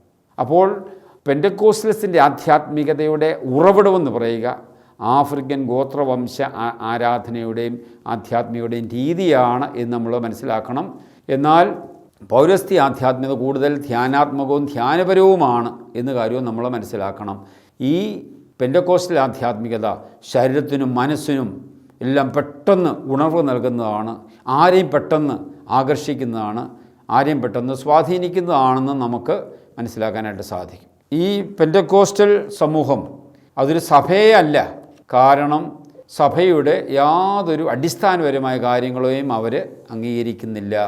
പാപമോചനം, പൗരോഹിത്യം, ബലിയർപ്പണം, ഇതൊന്നും അവർ അംഗീകരിക്കുന്നില്ല. ഇതൊന്നും ഇല്ലാതെ ഒരു സഭയ്ക്ക് അടിസ്ഥാനമില്ല. അവർക്ക് സഭയുടെ കൈവപ്പോ സഭയുടെ അടിസ്ഥാനപരമായ യാതൊരു കാര്യങ്ങളും അവർ അംഗീകരിക്കുന്നില്ല. ബൈബിള് മാത്രം അംഗീകരിച്ചുകൊണ്ട് ബൈബിൾ അടിസ്ഥാനപ്പെടുത്തി ഓരോ വ്യക്തിക്കും അവർക്കിഷ്ടമുള്ള രീതിയിൽ അത് വ്യാഖ്യാനിക്കാനുള്ള അവകാശമുണ്ട്. അതുകൊണ്ട് പെന്തക്കോസ്റ്റലിസത്തെ കത്തോലിക്ക സഭ സഭയായിട്ട് അംഗീകരിക്കുന്നില്ല. പിന്നെയോ ഒരു സമൂഹമായിട്ട്, കൂട്ടായ്മയായിട്ട് മാത്രമാണ് പെന്തക്കോസ് സമൂഹത്തെ കത്തോലിക്ക സഭ മനസ്സിലാക്കുക. പെന്തക്കോസ്റ്റലിസത്തെക്കുറിച്ച് കൂടുതൽ നമുക്ക് അടുത്ത എപ്പിസോഡുകളിൽ നമ്മൾ കൃത്യമായിട്ട് കൂടുതൽ പഠിക്കുന്നതാണ്. പാഠം 14, വിവിധ മതങ്ങളും മത സൗഹാർദ്ദവും. നമുക്കറിയാം, ലോകത്തിൽ ഇന്ന് നിലവിലുള്ള വിവിധ മതങ്ങൾ ഏതൊക്കെയാണ് നമുക്ക് പൊതുവായിട്ടൊന്ന് കാണാം. ഒന്നാമതായിട്ട് ഇന്ത്യയിൽ ഏറ്റവും പ്രചാരമുള്ള ഹിന്ദുമതം, രണ്ടാമതായിട്ട് വളരെ പ്രാചീനമായ ബുദ്ധമതം, മൂന്നാമതായിട്ട് ജൈനമതം, നാലാമതായിട്ട് സിഖ് മതം, അഞ്ചാമതായി യഹൂദമതം, ആറാമതായി ഇസ്ലാം മതം, ഏറ്റവും അവസാനമായി ക്രിസ്തുമതം. കൂടാതെ മറ്റ് ചെറിയ മതങ്ങളും മതസങ്കല്പങ്ങളും ഉണ്ടെന്ന് നമുക്കറിയാം. ഇന്ന് വളരെ പ്രചാരമുള്ള 7 മതങ്ങളാണ് ഇപ്പോൾ ഞാനിവിടെ അവതരിപ്പിച്ചത്. ഈ മതങ്ങളെക്കുറിച്ച് ഓരോന്നിനെക്കുറിച്ചും ചർച്ച ചെയ്യുക ഇവിടെ അസാധ്യമാണ്. ഈ പുസ്തകത്തിൽ അതുകൊണ്ട് നമുക്ക് വായിച്ചത് മനസ്സിലാക്കാവുന്നതാണ്. ഈ മതങ്ങളോടുള്ള ക്രൈസ്തവ അല്ലെങ്കിൽ കത്തോലിക്കാ സഭയുടെ സമീപനം എന്താണെന്ന് പൊതുവായിട്ട് മാത്രം പറഞ്ഞുകൊണ്ട് നമുക്ക് ഈ പാഠം അവസാനിപ്പിക്കാം. നമ്മൾ ആദ്യ ക്ലാസ്സിൽ സൂചിപ്പിക്കുകയുണ്ടായി, എല്ലാ മതങ്ങളും മനുഷ്യൻ്റെ ദൈവാന്വേഷണത്തിൻ്റെ ഫലമാണെങ്കിൽ ക്രിസ്തുമതം ദൈവത്തിൻ്റെ വെളിപ്പെടുത്തലിൻ്റെ ഫലമാണ്. അതുകൊണ്ട് വെളിപാടിൻ്റെ പൂർണ്ണത ക്രിസ്തുമതത്തിലാണ് എന്നുള്ളതാണ് ക്രിസ്തുമതത്തിൻ്റെ അടിസ്ഥാനപരമായ ചിന്താധാര. എല്ലാ മതങ്ങളിലും സത്യത്തിൻ്റെ രശ്മിയും ദൈവത്തിൻ്റെ രക്ഷാകര സാന്നിധ്യവും ദൈവത്തിൻ്റെ പ്രവർത്തനവും ഉണ്ട് എന്ന് കത്തോലിക്കാ സഭ വിശ്വസിക്കുന്നു. അതുകൊണ്ട് എല്ലാ മതങ്ങളെയും അംഗീകരിക്കുവാനും ആദരിക്കുവാനും ബഹുമാനിക്കുവാനും കത്തോലിക്കാ സഭ ആഗ്രഹിക്കുകയാണ്. വത്തിക്കാൻ കൗൺസിൽ ഇപ്രകാരം പഠിപ്പിക്കുന്നുണ്ട്: ഇതര മതങ്ങൾ കാണുന്ന സത്യവും വിശുദ്ധവുമായ ഒന്നും കത്തോലിക്കാ സഭ തിരസ്കരിക്കുന്നില്ല. മറ്റു മതങ്ങളിലെ പ്രവർത്തന രീതികളും ജീവിതമുറകളും പ്രമാണങ്ങളും സിദ്ധാന്തങ്ങളും തിരുസഭ വിശ്വസിക്കുകയും പഠിപ്പിക്കുകയും ചെയ്യുന്നവരിൽ നിന്ന് പലതുകൊണ്ടും വ്യത്യസ്തമാണെങ്കിലും തിരുസഭ അവയെല്ലാം ആത്മാർത്ഥമായ ബഹുമാനത്തോടു കൂടിയാണ് നിരീക്ഷിക്കുന്നത്. വീണ്ടും പറയുന്നു, ഇതര മതങ്ങളെ തിരുസഭ പൂർണ്ണമായും അംഗീകരിക്കുകയും ബഹുമാനിക്കുകയും ചെയ്യുന്നുണ്ടെങ്കിലും മറ്റു മതങ്ങളെ ക്രിസ്തു മതത്തിന് തുല്യമായി കരുതുന്നില്ല. സത്യത്തിൻ്റെ പൂർണ്ണതയും വെളിപാടിൻ്റെ പൂർണ്ണതയും ക്രിസ്തുവിലും അവൻ്റെ സഭയിലുമാണ് എന്ന് സഭ പഠിപ്പിക്കുന്നു. അതിനാൽ മറ്റു മതങ്ങളെ സത്യദൈവത്തിലേക്കുള്ള കൈചൂണ്ടിയായോ സുവിശേഷ സ്വീകരണത്തിനുള്ള ഒരുക്കമായോ കാണുവാനാണ് തിരുസഭ താൽപ്പര്യപ്പെടുന്നത്. എല്ലാ മനുഷ്യരുടെയും പിതാവാണ് ദൈവം. തൻ്റെ രക്ഷാകര പദ്ധതിയിൽ നിന്നും ദൈവം ആരെയും മാറ്റി നിർത്തുന്നില്ല. എല്ലാവരെയും ഉൾക്കൊള്ളുന്നതാണ് ദൈവത്തിൻ്റെ രക്ഷാകര സ്നേഹം. ഈ സ്നേഹം ലോകത്തിന് നൽകുവാനാണ് യേശു മനുഷ്യനായതും സഭ സ്ഥാപിച്ചത്. അതുകൊണ്ട് എല്ലാ മതങ്ങളെയും ആദരിക്കുകയും ബഹുമാനിക്കുകയും ഉൾക്കൊള്ളുകയും ചെയ്യുന്ന എന്നുള്ള ഒരു വിശാല സമീപനമാണ് കത്തോലിക്ക സഭയ്ക്കുള്ളത്. എല്ലാ മതങ്ങളിലും ദൈവിക വെളിപാടിൻ്റെ അംശമുണ്ടെന്നും കിരണമുണ്ടെന്നും അതിനാൽ അവയെല്ലാം ആദരിക്കപ്പെടുകയും ബഹുമാനിക്കപ്പെടുകയും ചെയ്യേണ്ടവയാണെന്നും, എന്നാൽ ക്രിസ്തുമതത്തിൽ മാത്രമാണ് വെളിപാടിൻ്റെ പൂർണ്ണതയുള്ളതെന്നും യേശുക്രിസ്തുവാണ് വെളിപാടിൻ്റെ പൂർണ്ണതയെന്നും യേശുക്രിസ്തുവാണ് ലോകരക്ഷകനെന്നും കത്തോലിക്കാ സഭയുടെ വിശ്വാസം എന്ന് നാം മനസ്സിലാക്കേണ്ടത് ആവശ്യമാണ്. 15 മുതൽ 20 വരെയുള്ള പാഠങ്ങൾ ക്രിസ്തീയ ജീവിതവുമായി ബന്ധപ്പെട്ട പാഠങ്ങളാണ്. 15-ാം പാഠം കൗമാരത്തിലെ അസ്വസ്ഥതകളും ആകുലതകളും. 15-16 വയസ്സുള്ള കുട്ടികളാണ് 10ാം ക്ലാസ്സിലെ പഠിക്കുക. അപ്പോൾ കൗമാരത്തിലെ അവരുടെ അസ്വസ്ഥതകളും പ്രയാസങ്ങളും, കൗമാരത്തിൻ്റെ സവിശേഷതകൾ, കൗമാരവും വൈകാരിക പക്വതയും, കൗമാരത്തിലെ ആവശ്യങ്ങളും അവരുടെ പൂർത്തീകരണവും തുടങ്ങിയ വിഷയങ്ങളാണ് ഈ പാഠത്തിലൂടെ അവതരിപ്പിച്ചിരിക്കുന്നത്. 16-ാമത്തെ പാഠം ലൈംഗികത ദൈവദാനം. നമുക്കറിയാം, ദൈവം മനുഷ്യന് നൽകിയിരിക്കുന്ന ഏറ്റവും വലിയ അടിസ്ഥാനപരമായ ഒരു കൃപയാണ്, ദാനമാണ് ലൈംഗികത. പരസ്പരം സ്നേഹിക്കുവാനും ഇഷ്ടപ്പെടുവാനും കുടുംബജീവിതം നയിക്കുവാനും ഒക്കെയുള്ള അടിസ്ഥാനപരമായ ദൈവം മനുഷ്യന് കൊടുത്തിരിക്കുന്ന ദാനമാണിത്. ലൈംഗികത വിശുദ്ധ ഗ്രന്ഥത്തിൻ്റെ കാഴ്ചപ്പാടിൽ ലൈംഗികത ദൈവദാനം, ലൈംഗികതയുടെ ലക്ഷ്യം, ലൈംഗിക ധാർമ്മികത, ശുദ്ധത എന്ന പുണ്യം, ഈ വിഷയങ്ങളൊക്കെയാണ് 16-ാമത്തെ പാഠത്തിൽ ചർച്ച ചെയ്തിരിക്കുക. 17-ാമത്തെ പാഠം സഹനം ക്രിസ്തീയ ജീവിതത്തിൽ. നമുക്കറിയാം, മനുഷ്യചരിത്രത്തിൻ്റെ ആരംഭം മുതൽ ഇന്നുവരെ മനുഷ്യൻ നിരന്തരം ചോദിച്ചുകൊണ്ടിരിക്കുന്ന ചോദ്യമാണ്, എന്തുകൊണ്ടാണ് ഈ സഹനം? സഹനത്തിന് ഉത്തരം എവിടെ നമുക്ക് കണ്ടെത്താനായിട്ട് സാധിക്കും? സഹനത്തിൻ്റെ കാരണങ്ങൾ തേടി സഹനം വിശുദ്ധ ഗ്രന്ഥത്തിൽ, പഴയ നിയമത്തിൽ, പുതിയ നിയമത്തിൽ, സുവിശേഷത്തിൽ യേശുവും സഹനവും, സഹനത്തിൻ്റെ രക്ഷാകര മാനം, മറ്റുള്ളവരുടെ സഹനത്തിൽ പങ്കുചേരുക, ജീവിതത്തെ കെട്ടിപ്പടുക്കുന്ന സഹനം. 18-ാമത്തെ പാഠം വിവിധ ജീവിതാന്തസ്സുകൾ. നമുക്കറിയാം, 10ാം ക്ലാസ് പാസ്സാകുന്ന കുട്ടികൾ അല്ലെങ്കിൽ 10ാം ക്ലാസ് കഴിയുന്ന കുട്ടികൾ ജീവിതത്തിൻ്റെ അടുത്തൊരു തലത്തിലേക്ക് പ്രവേശിക്കുകയാണ്. കൂടുതൽ 11ഉം 12ഉം കഴിഞ്ഞ ശേഷമായിരിക്കും നമുക്ക് കൂടുതൽ ആ തലത്തിലേക്കും പോവുക. അപ്പം വിവിധ ജീവിതാന്തസ്സുകൾ, ഞാൻ ഏത് ജീവിതാന്തസ്സിലേക്കാണ് പ്രവേശിക്കേണ്ടത്? വിവാഹ ജീവിതത്തിലേക്കാണോ, പൗരോഹിത്യത്തിലേക്കാണോ, സന്യാസത്തിലേക്കാണോ? അതിനെക്കുറിച്ച് കുട്ടികൾക്ക് അടിസ്ഥാനപരമായ ഒരു ചിന്ത കൊടുക്കുന്ന പാഠമാണ് 18-ാം പാഠം. വിവിധ ജീവിതാന്തസ്സുകൾ, വിവാഹമെന്ന ദൈവവിളി, പരസ്പരം പവിത്രീകരിക്കുന്ന ജീവിതം, വിവാഹമെന്ന കൂദാശ, ബലിയുടെ ജീവിതം, വിവാഹിതരും ചാരിത്രവും. രണ്ടാമത് പൗരോഹിത്യം, വൈദികർ, ദൈവജനത്തിൻ്റെ ശുശ്രൂഷകർ, വൈദികർ കൂദാശയുള്ള പരികർമ്മികൾ, വൈദികർ ആധ്യാത്മിക നിയന്താക്കൾ. മൂന്നാമത് സന്യാസം, വ്രതത്രയങ്ങൾ, ദാരിദ്ര്യം, ബ്രഹ്മചര്യം, അനുസരണം, ഏകാന്ത ജീവിതാന്തസ്. ഇത്രയും വിഷയങ്ങളാണ് ഈ പാഠത്തിൽ ചർച്ച ചെയ്യുക. 19-ാമത്തെ പാഠം പ്രകൃതിയെ സ്നേഹിക്കുക. പ്രകൃതിയെ സ്നേഹിക്കുക എന്നുള്ള പാഠം ഇതിന് മുൻപത്തെ ക്ലാസ്സുകളിൽ പല പ്രാവശ്യം പഠിച്ചതാണ്. പ്രകൃതിയെ സ്നേഹിക്കുക, അന്തരീക്ഷം, ജലം, മണ്ണ്, മരം, വനം, പക്ഷികൾ, മനുഷ്യനും പരിസ്ഥിതിയും ഈ വിഷയങ്ങളാണ് പ്രകൃതിയെ സ്നേഹിക്കുക, എക്കോളജി എന്ന ആ ഒരു വിഷയവുമായി ബന്ധപ്പെട്ട് നമ്മൾ ചർച്ച ചെയ്യുക. അവസാനത്തെ പാഠം അന്ത്യവിധിയും മരണാനന്തര ജീവിതവും. മനുഷ്യജീവിതത്തിൻ്റെ അന്ത്യം എന്താണ്? അതെന്ത് ലക്ഷ്യം വെക്കുന്നു? മരണം ഈ ജീവിതത്തിൻ്റെ അവസാനമാണോ? എന്താണ് മരണം കൊണ്ട് അർത്ഥമാക്കുക? ഈ വിഷയമെല്ലാം ഇവിടെ ചർച്ച ചെയ്യപ്പെടുകയാണ്. അന്ത്യവിധിയും തനതു വിധിയും. നമുക്കറിയാം, ഒരു വ്യക്തിയുടെ മരണത്തോടുകൂടി തനതു വിധി നടക്കുകയാണ്. മരണത്തോടുകൂടി തനതു വിധി നടക്കുക എന്ന് പറയുമ്പോൾ മരണത്തോടുകൂടി 2 സാധ്യത ഓപ്പൺ ചെയ്യുകയാണ്. ഒന്നുകിൽ സ്വർഗം, ഇല്ലെങ്കിൽ നരകം. 2 സാധ്യതയാണ് തനതു വിധിയിൽ സംഭവിക്കുക. ഒന്നുകിൽ സ്വർഗം അല്ലെങ്കിൽ നരകം എന്ന് പറയുമ്പോൾ മൂന്നാമതൊരു സാധ്യതയുമുണ്ട്. ഒന്നുകിൽ സ്വർഗം, ഇല്ലെങ്കിൽ നരകം, ഇല്ലെങ്കിൽ സ്വർഗത്തിലേക്കുള്ള വഴി. അപ്പം 3 സാധ്യതയാണ് മരണത്തോടുകൂടി ഓപ്പൺ ചെയ്യുക. ഒന്നുകിൽ നേരിട്ട് സ്വർഗത്തിലേക്ക് വ്യക്തി പോകും, അവരെയാണ് വിശുദ്ധരെന്ന് പറയുക. രണ്ടാമത്തെ സാധ്യത, ഒരു വിശുദ്ധീകരണത്തിലൂടെ ഈ വ്യക്തി സ്വർഗീയ യാത്രയിലേക്ക് പ്രവേശിക്കുന്നു. മൂന്നാമതായിട്ട് മരണത്തോടുകൂടി ഈ വ്യക്തി നരകത്തിലേക്ക് പോകുന്നു. അപ്പോൾ മരിച്ച വ്യക്തി നേരിട്ട് സ്വർഗത്തിലേക്ക് പോകുമ്പോൾ അവരെയാണ് വിശുദ്ധരെന്ന് പറയുക. അവർക്ക് വേണ്ടി പ്രാർത്ഥിച്ചിട്ട് കാര്യമില്ല. ഓൾറെഡി അവർ വിശുദ്ധരായി പ്രഖ്യാപിക്കപ്പെട്ടവർ ദൈവസന്നിധിയിലായിരിക്കുന്നു. അവരോട് നമ്മൾ പ്രാർത്ഥിക്കുകയാണ് ചെയ്യുക. രണ്ടാമത്തെ കൂട്ടരാണ് സ്വർഗത്തിലേക്കുള്ള വഴിയിലായിരിക്കുക, യാത്രയിലായിരിക്കും. ഒരു വിശുദ്ധീകരണത്തിലൂടെ സ്വർഗപ്രാപ്തിയെ ലക്ഷ്യം വെച്ച് നീങ്ങുന്നവർ. അവർ ശുദ്ധീകരണ സ്ഥലത്തിലായിരിക്കുന്ന ശുദ്ധീകരണാത്മാക്കളെന്ന് പറയും. അവർ സ്വർഗത്തെ ലക്ഷ്യമാക്കി സ്വർഗത്തിലേക്ക് യാത്ര ചെയ്യുന്നവരാണ്. മൂന്നാമതായിട്ട് നരകം. ദൈവസംസർഗത്തിൽ നിന്ന് പൂർണ്ണമായി അകന്ന് ദൈവത്തെ നഷ്ടപ്പെടുത്തി ജീവിച്ചവർ, അവർ നരകത്തിലാണ്. ദൈവത്തോടുള്ള സംസർഗം നഷ്ടപ്പെട്ടവരാണ് നരകത്തിലുള്ളവർ. ഈ 3 സാധ്യതകളെക്കുറിച്ചാണ് ഈ അന്ത്യവിധി മരണാനന്തര ജീവിതവും എന്ന പാഠത്തിലൂടെ നമ്മൾ കാണുക. അങ്ങനെ 1 മുതൽ 10 വരെയുള്ള ക്ലാസ്സുകളാണ് നമ്മൾ ഇതുവരെ കണ്ടത്. അതിനകത്ത് പ്രധാനപ്പെട്ട വിഷയങ്ങൾ എന്തൊക്കെയാണ് ചർച്ച ചെയ്തിരിക്കുന്നതെന്ന് വളരെ ഹ്രസ്വമായിട്ട് പറയാനാണ് ആരംഭിച്ചത്.